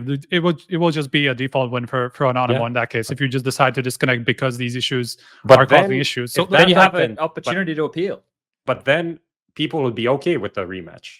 Like I would be okay if with the rematch if they didn't play out the But I'm whole not sure fucking if game. I'm not sure if the rules would support that though. Like just because of this kind of like the process that it's in place, like you just have to play out a match unless it's just like a Just says obviously like after an the ending match issue. is over. It doesn't see you have to play every round and like run around. That doesn't make sense. I Like, mean, it's that's just kind of like after what the it match implies though, ends. right? You Striker, by the book, right? With what you're saying, like I understand where you're going with that rule book, right? Like they played out the game and then they appealed and they did everything they should have done. Can we just admit that that's dumb, right? Like that process is dumb because I mean, the problem is why it's not dumb is that like this would just cause so much havoc in like matches because this would set such a bad precedent if this Of wasn't course. the case that like everybody would just delay matches because of this all the time, right? And obviously this rematch kind of like does the same thing, but not to the same extent. I think you just have to solve these issues after matches a lot of the time. It depends on what the issue is. Obviously, this might be like somewhere on the line where like it's probably should have been. Well, it definitely should have been solved in the first place, like during the match. But obviously, it wasn't. Flashpoint thought that it was resolved. Maybe I guess that's what the problem is. That Flashpoint thought the issues was resolved and it wasn't. But in the end, like if you allow teams to solve it during the match every single time, if you don't have this where you just have to play before you appeal, like you're just gonna get matches like postponed all the time. So that's kind of like my issue with that rule not being in place. Striker, I want to let you keep going, but Malik, I don't have anything else to say. No, we're going to get back into it. Malik, I apologize. No, that's fine. That's fine. I gave you a little warning. I don't think you realized just how contentious it was going to get. Yeah. I didn't expect that. So, long day of practice. And now the emotions are high. You don't have dinner, and I hear you guys chat, and I'm like sinking in, So I think it's time for me to, gently go. So what we'll do here is we will thank you for coming on the show. It was fantastic to have you. I love having you on the show. Always a great guy to talk to. Is there anything you want to say before we let you go, just in general? Doesn't have to be on topic. It can be anything. It can be anything. Bro, you said everything. I like the passion thing. I was a bit emotional myself hearing to you, so I like that. And yeah, guys, just don't follow the storyline too much. Just keep loving the game, following the teams. I don't know, just bringing positives, I guess. That's what I want to retain. Thank you guys for having me, and yeah, see you soon. All right, we're gonna let Malik go, but we're gonna continue, ladies and gentlemen, boys and girls. We're gonna keep this one going. So Malik, thank you again for joining us. We'll hopefully get him on again soon to talk more things G2, and we'll see what happens with them in coming times. But we're gonna keep going with this as long as Prof and Striker are down. I mean, I think the problem with your idea is that this will take forever and we don't really have a format for it, which is like the problem that I have with it. We don't need a format. That's the greatest thing about podcasts, and the best thing is this we can just talk, right? Right. Because we're only getting started on this, right? The thing is, what happened online was everybody got dragged into the weeds, right? Like all the little details that are being picked up on is people getting dragged into the weeds. Because if we step back, right, and we want to treat this thing as, with all the context I set probably an hour ago now, and we want to look at this for what it is, and if we want to continue to put the majors on the pedestal that we all agree that we put them on, because if we don't agree that we put it there, then who gives a fuck about the RMR, right? But we all agree that the major is the most important event in our entire cycle.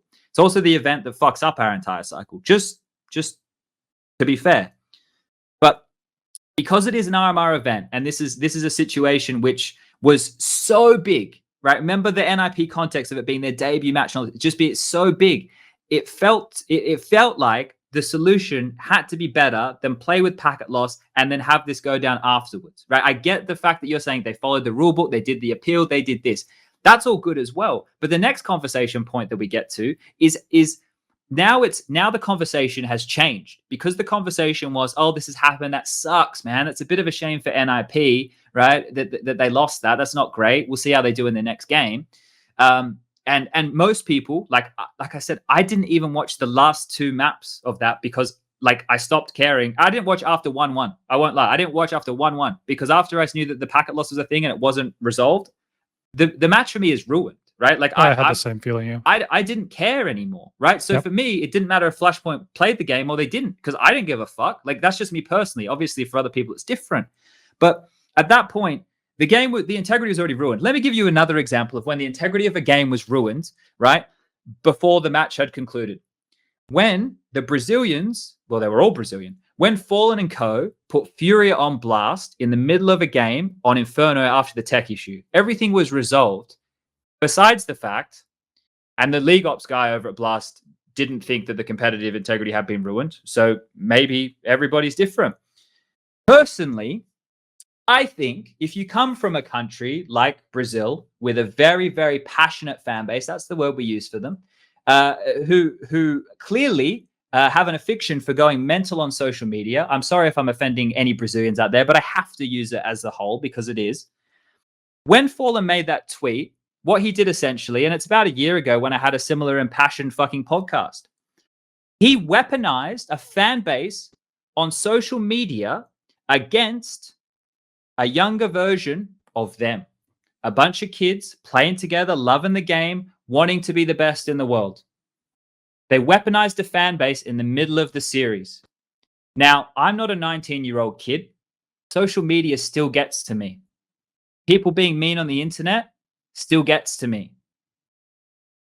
The amount of hate that Furia got that day from their own countrymen, just imagine how that feels. Just imagine how that feels, just for a second. Then having to go and play more matches in a series after you've already been destroyed on social media, the competitive integrity of that game was ruined as soon as it went down onto social media. I think that's taking it too far, honestly. Do you think so? Yes, because that's insanely subjective. Like that's just complete fuck, I'm losing words, man. But like that's something that doesn't have anything to do with what actually happens in the match, right? Like, That's sure, not true. emotionally could affect them. Yes, could. That's the part. That's the important part. Like, you can't know how it affected them. That's why I'm But saying it's the it's same argument entirely with the packet subjective. loss. No, it's not. Why not? Packet loss just actually prevents you from playing the game to 100%. Like, you can't know whether what you were saying about what you were saying does the same thing to Furia. This just doesn't. You would say, as an adult man. No, it's complete speculation from your part. Like, you don't know if they were actually. They It's even knew. speculation in both sides. We No, it's know not. that there was packet loss. We don't know how bad. Well, we Who's gonna don't know, measure but that? the Flashpoint knows. Okay, Furia know how badly they were affected. Come on. Really? That's That's that too entirely much of a different. stretch for you? Completely different scenarios. No, I man. mean, completely different. this is a thing that I guess I'm This is not the really weeds. sure. To be honest, I don't think you can verify how much loss NIP actually had unless they recorded the screen. Like, I don't think you can see that in a GoTV demo. I mean, you can have logs and stuff from like connections to servers and stuff like If that. I'm they sure you have can that, find it out. But I guess that is something like on paper, black and white, that is about I'm saying. how people are feeling. And it's on the server. Like, that's what I'm saying. Like, whatever happens off the server shouldn't be like an endangerment to the competitive integrity. That has nothing to do with what happens on the server. That's Yes, it affects insane. things, but that's not the same thing. What if a guy came up and punched somebody in the I back mean- of the head while they were playing? That's come on, man. Like, Yeah, you're but comparing yeah. apples and oranges here. But I don't think it is. Like, for me, right? Like I don't know if we're talking about the same level of gravitas of harassment on social media here. Like I think the problem that you're having with this is that, like, this is entirely something that you just perceive about the situation, right? This is not measurable or anything like that. You can't know what the level of effect it had on Furia. You're just thinking that it must have had some effect, and that's why it endangers the competitive integrity. But this is not measurable. You can't prove that. You can prove the packet loss. well, to some extent, but it still falls into the same I situation think of like the it's matches just entirely played. different. All right. Well, regardless, I can take the L on this one. I'm more than happy to. I'm more than happy to take the L on this one. Like, personally, to me, I thought that allowing that to happen in that way ruined the match. Right, ruined the match for me. So I okay, don't- let me say something, right? So what about like things like trash talk? Like, that also affects a person's mentality, but it's an accepted part of the game, right? It's like a mind game and stuff like that. Why isn't that endangering competitive is it, integrity? It's though? the same thing, man. In the rules, you're not allowed to MM1. I'm pretty sure, unless they've completely updated that out. When I You see the can't what? players, you're not meant to all speak.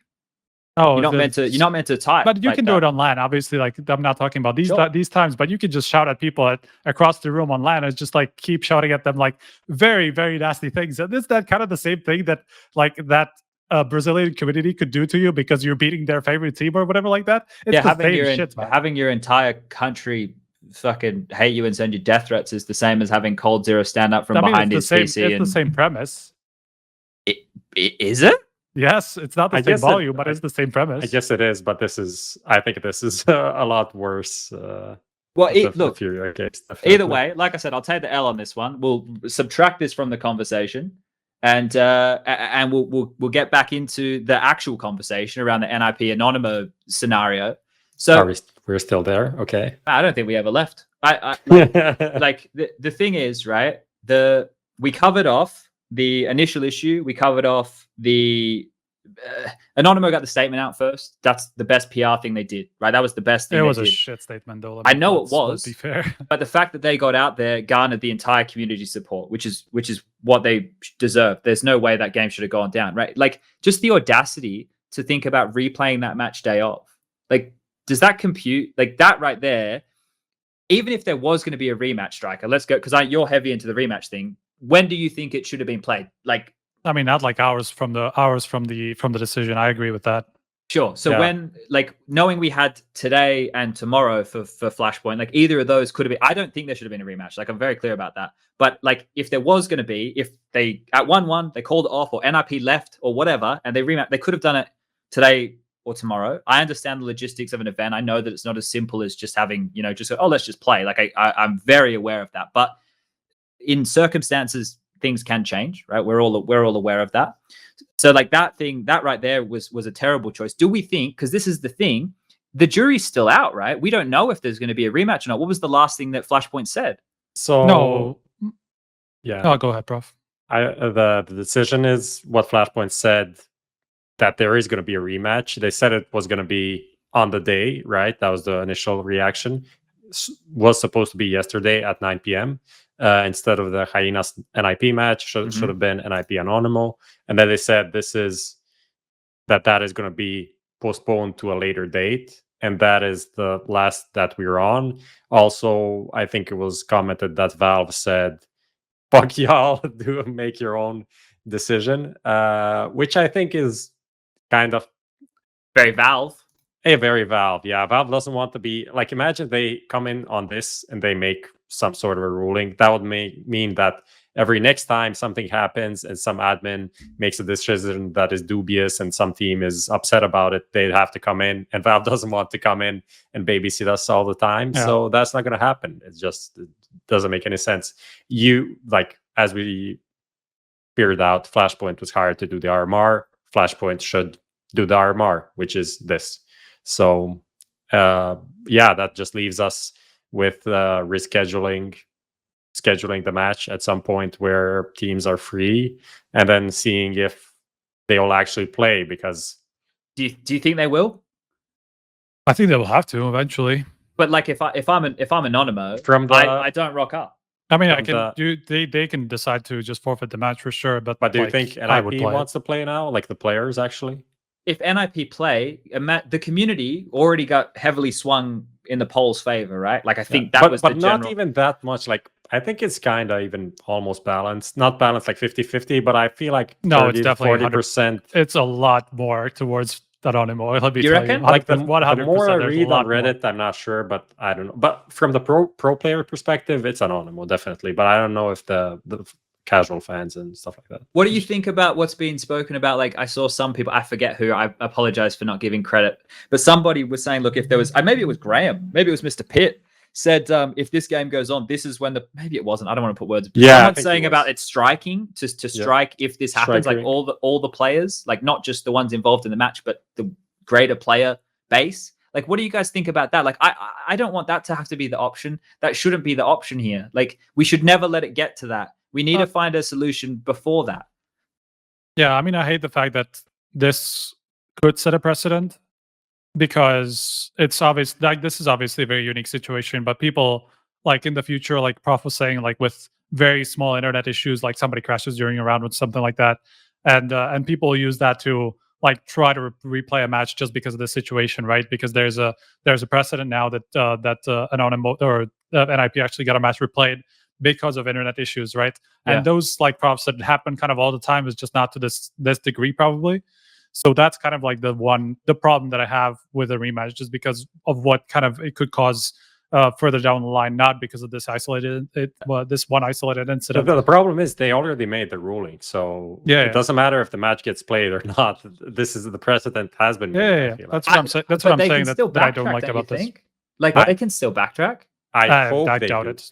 I like, in my opinion, I think they just need to say they need to own up that they fucked up and take the blame for it. I think essentially that is at least what Device tweeted as the players of NIP. All they wanted was for the TO to admit that it wasn't their fault, that wasn't NIP's fault, that was the TO's fault, and that's it. Like, just so people know that this shit happened, that they didn't make it up, that there was nothing that they could do, and that's it. So moving on from that is obviously NIP as an org will want to replay the match because they feel like they're wrong, that they want to move on in the bracket, in the upper bracket. They're the better team. This is the RMR. It's super important, all of that shit. But yeah, I don't think it will happen. Honestly, I don't think the match will be played. I don't think so either. I think one of two things will happen. Either like one of the two teams will just budge. Either NIP will say, fuck it, we just don't want the negative PR, we're just going to forfeit and going to play against Hyenas. Or Anonymous will just go, well, fuck it, like we don't want to play this rematch, we're just not going to rock up, and they're going to get a default loss. So I think though that's the two situation. That's one of the two situations that will happen. I'm 100% sure. If the second one happens, the revolt will be I agree with that. But I don't think there's any chance Flashpoint will go back on that decision. Like that would be just like a third fuck up in this whole like that would be just like them taking another PR hit that they fucked up like 2-3 times. But I have a solution, right? Like we get all three parties involved in a room. NIP has to swallow some humble pie, and so does Flashpoint. And Anonymous need to not be stirring the fucking pot directly after. But that's all in the past. But the humble pie I'm talking about is NIP just have to cop this, because like all of these things that we've spoken about, replaying that match, right? As much as they were wronged, and you've already covered this, Prof. They're competitive players in a competitive org too. Don't do that to somebody else because of incompetence elsewhere, right? Like, don't be the ones inflicting pain to a smaller org, to a scene which, right, this win probably meant a lot to the Polish scene. And I know that, like, I'm not taking into context all these other things, and I am in this situation, and it's probably unfair of me to do that, whatever.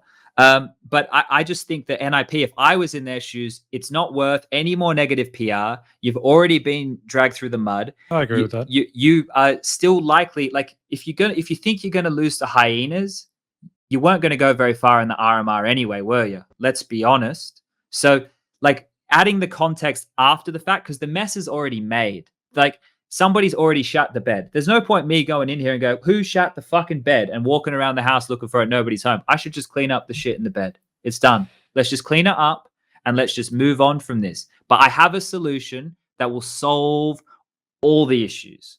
Here's what we do. If these two teams, right, are able to come to some form of an amicable solution and everything's good and everybody walks away not happy. Not everyone's going to be happy. That's already established. Unfortunately, in life, not everybody can be happy all the time. We should have a grudge match. And I'm not joking here. This isn't me trying to be hyperbolic and, grudge match, cool, like, do the storylines. For once, we have a real beef. The solution, right? If these guys, right? If you're Anonymous, right? You fucking know in your heart of hearts, you maybe got away with one or two there, right? If you're Nip, you know to yourself, fuck, we can take these cunts any day of the week. But also, if you're Anonymous, you're back here going, you know what? These motherfuckers want to have a tantrum and try and swing their weight around. Let's fucking get in there. You got a bit more fire in the belly. Fuck these guys. Like, Snacks about, do they remember who the fuck I am? Like, This right? What I'm talking about is pride. That's why we compete. Not the money, not the points, not the fucking events, the pride. We've let everything else get in the way. We've let the fireworks and the banners and the money and the bullshit. Somebody made a tweet at me the other day, and it was a great tweet.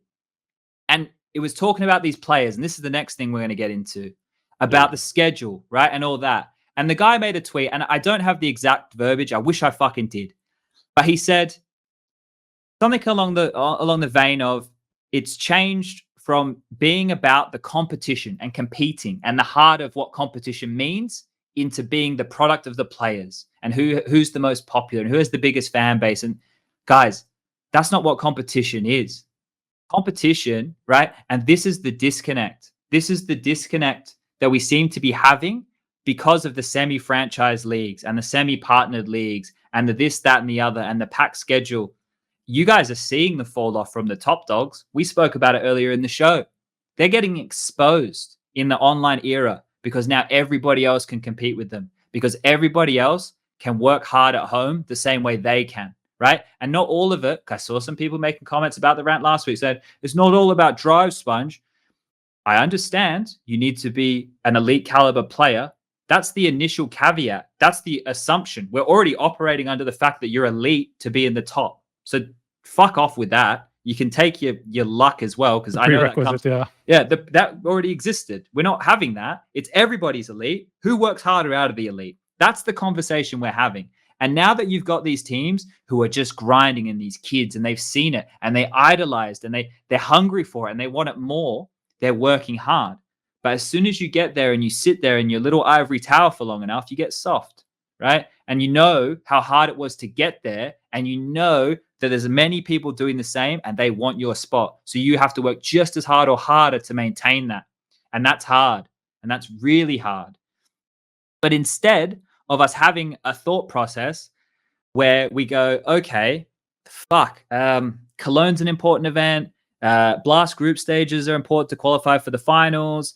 Pro League's important. This is all important. And going, I said this earlier in the year. You boys remember? I don't know if you guys remember, but I said, if these cunts come out complaining again, and I see that they signed up for CS Summit 7, and then they go, we don't have enough time off in the player break, and then chose to play an event that they didn't have to play because they were a tune-up event or they wanted to practice. Whose fucking fault is that? Like, whose fault is that? Because I already talked about it earlier in the year. I felt I gave pretty fair warning on how fucking angry I was going to be about this shit. Like, I don't have a problem going through and detailing all the days that you've played officials on and the amount of break days you have between, and the idea that each of those days are 24 hours. I don't have any issues doing that and pointing that out. We've already had people coming up with those stats and tweeting them out. Partnered teams versus non-partnered teams. We've already had that going on, right? I'm not saying that the schedule is great. The schedule somehow turned out to be dog shit again. But the point is, and back to the competitive nature of this, if somebody's going to outwork you, they're going to outwork you. That's all it is. Like, why, boys? I don't know the two of you, but I don't know you guys from fucking Tom, Dick, or Harry down the street. Like, we do the show together, but I don't know anything about your personal lives. I don't know the way that you grew up. I don't know the things that to be known, man. No, but seriously, that I don't know what was instilled in you. But tell me if this resonates with you, because what was instilled in me, I didn't come from the generation of kids where we all get a participation trophy. If you were shit, you were shit. You were picked last, or you sat on the bench, or you had to work harder. That's the way I grew up. So why do we live in a world now where once you get to the top of the ivory tower, you're just expected to keep your position because you're there?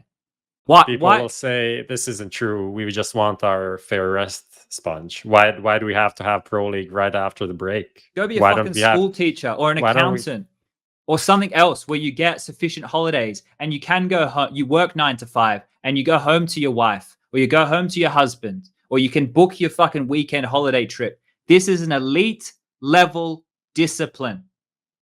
That's all. But other disciplines have time off.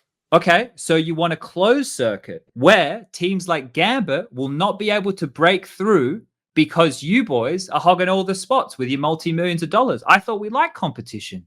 Don't we like competition? Because if we like competition, an open circuit is much better than a closed one. Can't wait for Lurpus to fucking see this and write some fucking 10. Lurpus used to be a guy, by the way, guys. He used to fucking be all about the open circuit. Now he's about the closed one. I'm going to have a chat with him. Maybe we should get Lurpus on to talk about the closed circuit because he's a smart cookie. I'd love to hear what he has to say about it because I don't know how it changed. Like, I feel we've... Problem with Lurpus is that he has an affiliation, so he's not going to be able to say much, I think. Surely we can get him. Oh, yeah, I guess. But For what? Well, he's Immortals MIBR and Ents, right? Immortals, right? So I don't know if Ents is there anymore. Okay. But Immortals surely. What the fuck was I trying to say? Just about this whole player break. This was drama from like 5 days ago, but it feels like it's years ago and no one remembers it anymore. it happens every year as well. That's why. Yeah. Jesus fucking Christ. Like I don't know what I was doing. I was doing something. I was not at home. I was just like opening my phone, reading all this shit. I'm fucking come on. Like, come on. Like, okay, I understand. Cologne, 4 weeks, EPL, not ideal. But the circumstances aren't really as they were presented because 16 teams don't play the final of Cologne. Not 30 teams don't play the final. Two teams play the final of Cologne. 6 teams make playoffs. So only 6 teams will be there. Pro League starts with 6 teams as well. So it's not going to be 4 weeks of break for all of the teams. It's going to be 4 weeks of break maybe for 1 or 2 teams, which are going to be fucked. Unlucky for them. And we can't really know. We can't really schedule that in advance. I don't know. Maybe we can. But it's not as big of a deal as people are trying to make it like, oh, we have no time off. Not true. Also, what is not true, it's not the player break, it's a tournament break. Yeah. It's a tournament break. I'm also trying to use that phrasing now. Yeah, good call. Just to be like concrete. It was really cleared up last break that it's not about days off for the players, it's about days off from tournaments. So we don't know if you want to take time off. Do you want to play? It doesn't matter. This is just a time when the top TOs will not have tournaments. That's it. And no one can stop Gambit from playing lower tier tournaments as they did in the last break. Which is how they got here. Going on a 31 series win streak. And yeah, as you Sponge say, getting to number 1 in the world 1 year later. That is, no one can stop you from doing that. So saying like, oh, we need to have 4 weeks off and then 2 weeks off of tournaments. No, that like, if this is the thing, like if players need 6 weeks with no tournaments, just go and fucking find a way to have 6 weeks. Just don't come every fucking 6 months and say, like, oh, this is too small. I thought this was much bigger. No, it isn't. It is very clear. Just get 8 weeks. Do whatever the fuck. Just don't complain about a thing that is very clearly explained to everyone. That's the biggest thing. It pissed me off so fucking much. Yep. This is a free time in the calendar. ESL put Pro League. Oh no. It doesn't make any sense. And it's also that like you kind of have to take a look. I'm gonna be like I'm gonna do my best chat impression here because I'm actually gonna speak on behalf of ESL here. Nice. You have to look at the organizer's perspective as well. They like their schedules were thrown into chaos because of RMRs, because of the major, and they have to adapt. Like there's only so many days you can fit your tournaments in, and obviously like these are tournaments that they have planned like months ahead of time, sometimes even a year ahead of time, like it is the case with a Cologne, like a Pro League. Like you can't just like decide to change those dates, especially like if you're actually planning to hold them on LAN. Obviously, like now in the online era, things are a little bit different. That you're not tied to like arena days and stuff like that. It's not like you have any sort of obligations towards that. So yeah, no contracts. Not as big of an issue now. But still, like there's still only so much you can fit in a certain amount of time, and they just have to adapt based on these things that actually come last minute, right? Like an RMR event that's only announced like a month ahead of time, sometimes even less, and a major, right? That's just kind of got thrown into the middle of a couple of events for ESL and Blast. So it's just they have to adapt to things that were outside of their control, and they can't overlap because then players will complain as well. Like they're actually taking part in the same tournaments. It's just a really difficult situation for them to solve. I'm sure, like, I'm not actually sure. Maybe they would just like to want to run more event days if they could. But like, if they had the option, I'm pretty sure they would have complied with the players, but they just can't for whatever reasons, right? Yeah. I mean, they are complying with players. CSPPA made the Right, exactly. Like this is in with this compliance with particular problem. CSPPA, which should be all good. Like that's the thing that pisses me off. Like that is is their representation. Yeah, and people are just also saying only mentioning ESL, even though Blast is also part of this the reschedule. I think both of them did nothing wrong. It's like you gave us this space to use. We used it. It's like, oh, why are you using this space?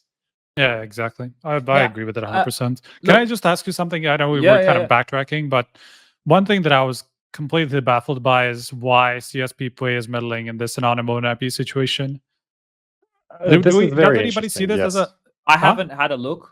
Well, So- I'm just saying that, like, Chris J and somebody else, and like, I don't exactly remember. I don't want to say the wrong names, It's all right. but some people who are affiliated with CSPPA, some of the players who are on the board, I'm pretty sure, were saying something like, why hasn't CSPPA been asked about this? Consulted We're now going to look into this issue, and I'm here thinking, how is this a player rights issue?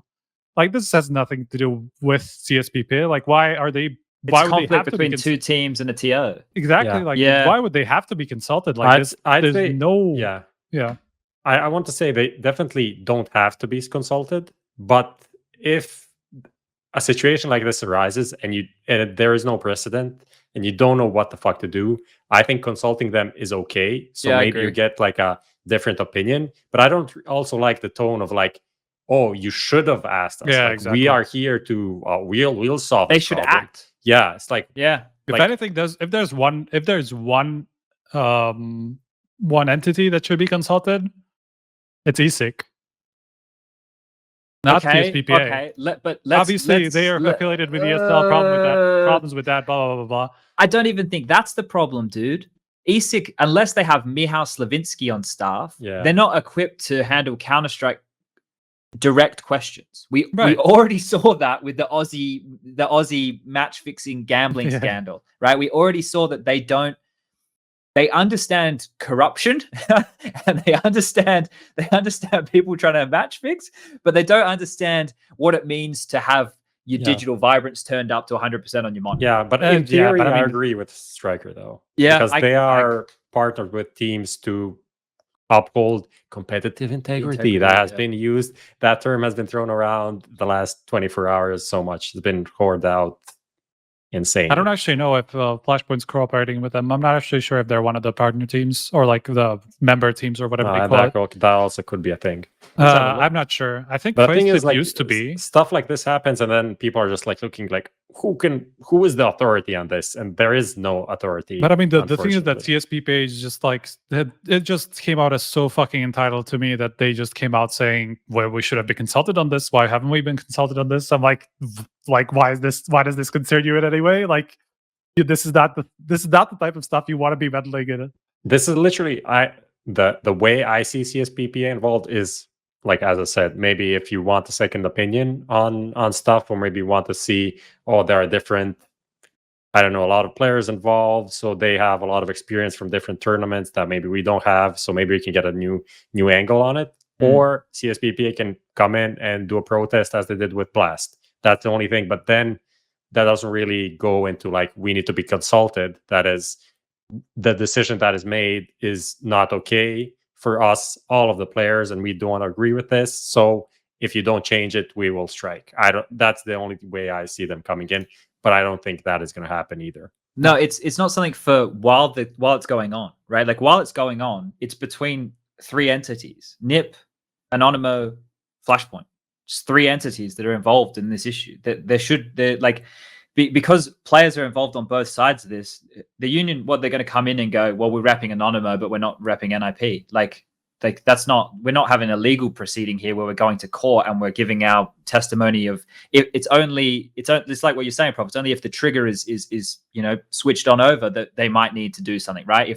If the thing that I think that we, right, and when I say we, I mean the people who aren't players, when we think of the CSPPA, what I envision is a group that can represent the entire player base, right? These people have been either elected or chosen to be in the position by their peers, I would hope, right? But then there's a part of me that would be on certain issues, this isn't one of them, but certain issues where every single player who's part of the union should have to vote, right? Like they should, the players should be aware of the conditions or the things that are going through their union. Like, it's great to have the representatives because that's where they can cut through most of the bullshit. But when something's a big issue, like, let's just use like players from like Complexity, for example, right? They have players from all over the world. There might be different ways that people look at things culturally within one team, right? You might want to have a vote as individuals as opposed to like a whole team thing. I don't know what the issues are, but that's kind of where I hope that they would be able to have their checks and balances. You got the council, you've got all the players. The problem is, because you don't have to pay to be part of the. Well, apparently, Rob said something about I don't know the details, right? That hasn't been made public as far as I'm aware. Sure either. But let's say that. Let's say if they were having issues. Fuck, I've lost my point. I think we can leave the CSPPA aside until they prove that they can actually be relevant in the scene. That's the thing. We're like, this is not even. I'm not trying to BM. This is just facts. Like they have done some things, but I don't see them as having a place at every table in every discussion, especially discussions like this regarding a match being rescheduled, which should be an admin decision or like a league ops decision. Anyway, if we had Michal doing this event, this surely wouldn't happen. Yeah, that wouldn't have happened. Look, the thing is, like, and this is the case, and this is what Malik was talking about before, the show element of this, like I don't know, you hope that the buck stops with whoever the fucking commissioner or whatever the title is of the person who deals with the tournament, right? The boss of the tournament doesn't mean the boss of the broadcast. And it's like, in certain situations, right? I know what Malik's talking about, like, because I go in the Go TV these days, and this is only new, which is surprising.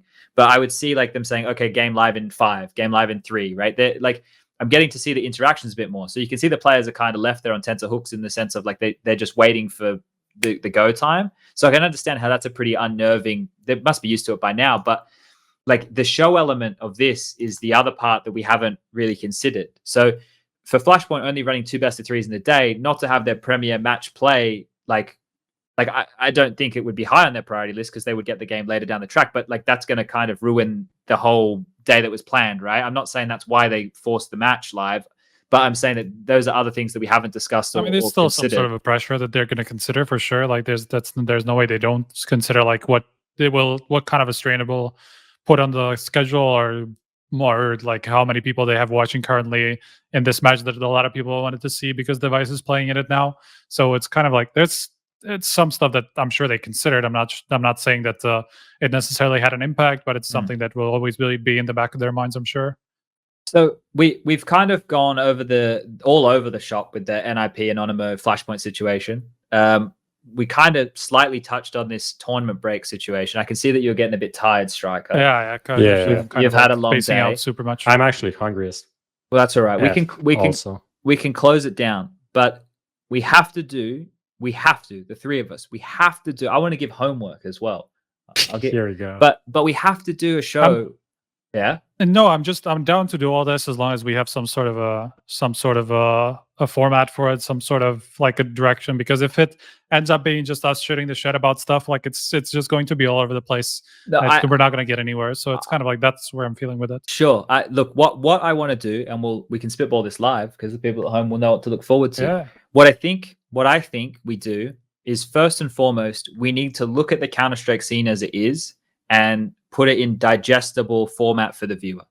Like I said earlier, the pinnacle is the major. What comes next in the priority list? What comes next in the priority list? What's down the bottom? Where are our grassroots? How do we value this? What are the little side things that are going on? The Intel Grand Slam, the fucking EPT, the Blast Circuit, the RMR points. We need to kind of condense all this into one place, because I think that there has been so much misinformation because it's always against each other that we haven't really come to the crux of how it all works. I'd say a lot of people watching at home aren't too familiar with that, and we can probably like help with that. So we need to kind of set up how we're going to do that, and then we need to talk about what the best solution overall is for Counter-Strike.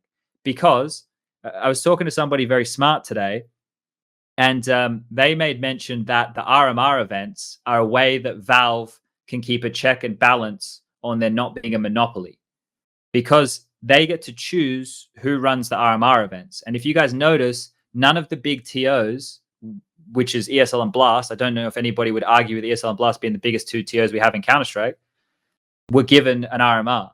So like this is Valve getting to select the smaller tournaments to help them out with the big teams for viewership, right? Like we need to go through like, okay, well, does that make sense? Should we do it more like this? Like there's all those factors to consider, and we'll save it for another show as it's 12 past 11. Prof's hungry. Striker's tired. You guys are fed up, and we're going to go to bed. Thanks again to the sponsors, Parry Match and Extrafy, Anchor.fm to find us for the Spotify, the Apple Podcasts, the fucking Google Podcasts, wherever you might be looking. And I don't know if we've booked another show yet. I assume it'll be next week. Yeah. I guess. I have no idea, actually. That'll be it, guys. Have a good night. Play some matchmaking. If you come in up against me in Ancient, you're going to lose. Good night.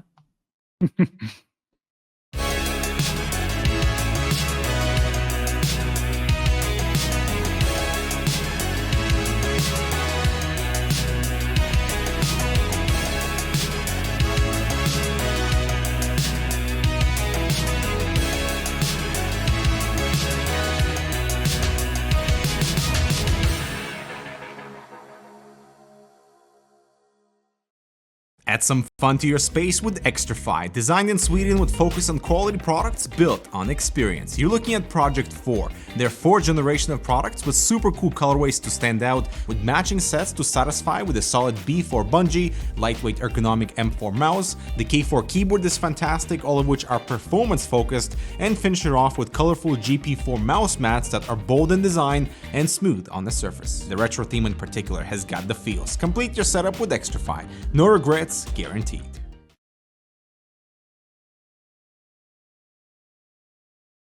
Fist bumps go to the teammates. I wanna see you rolling fast. Win the round. Win the game. Parry Match, your esports teammate.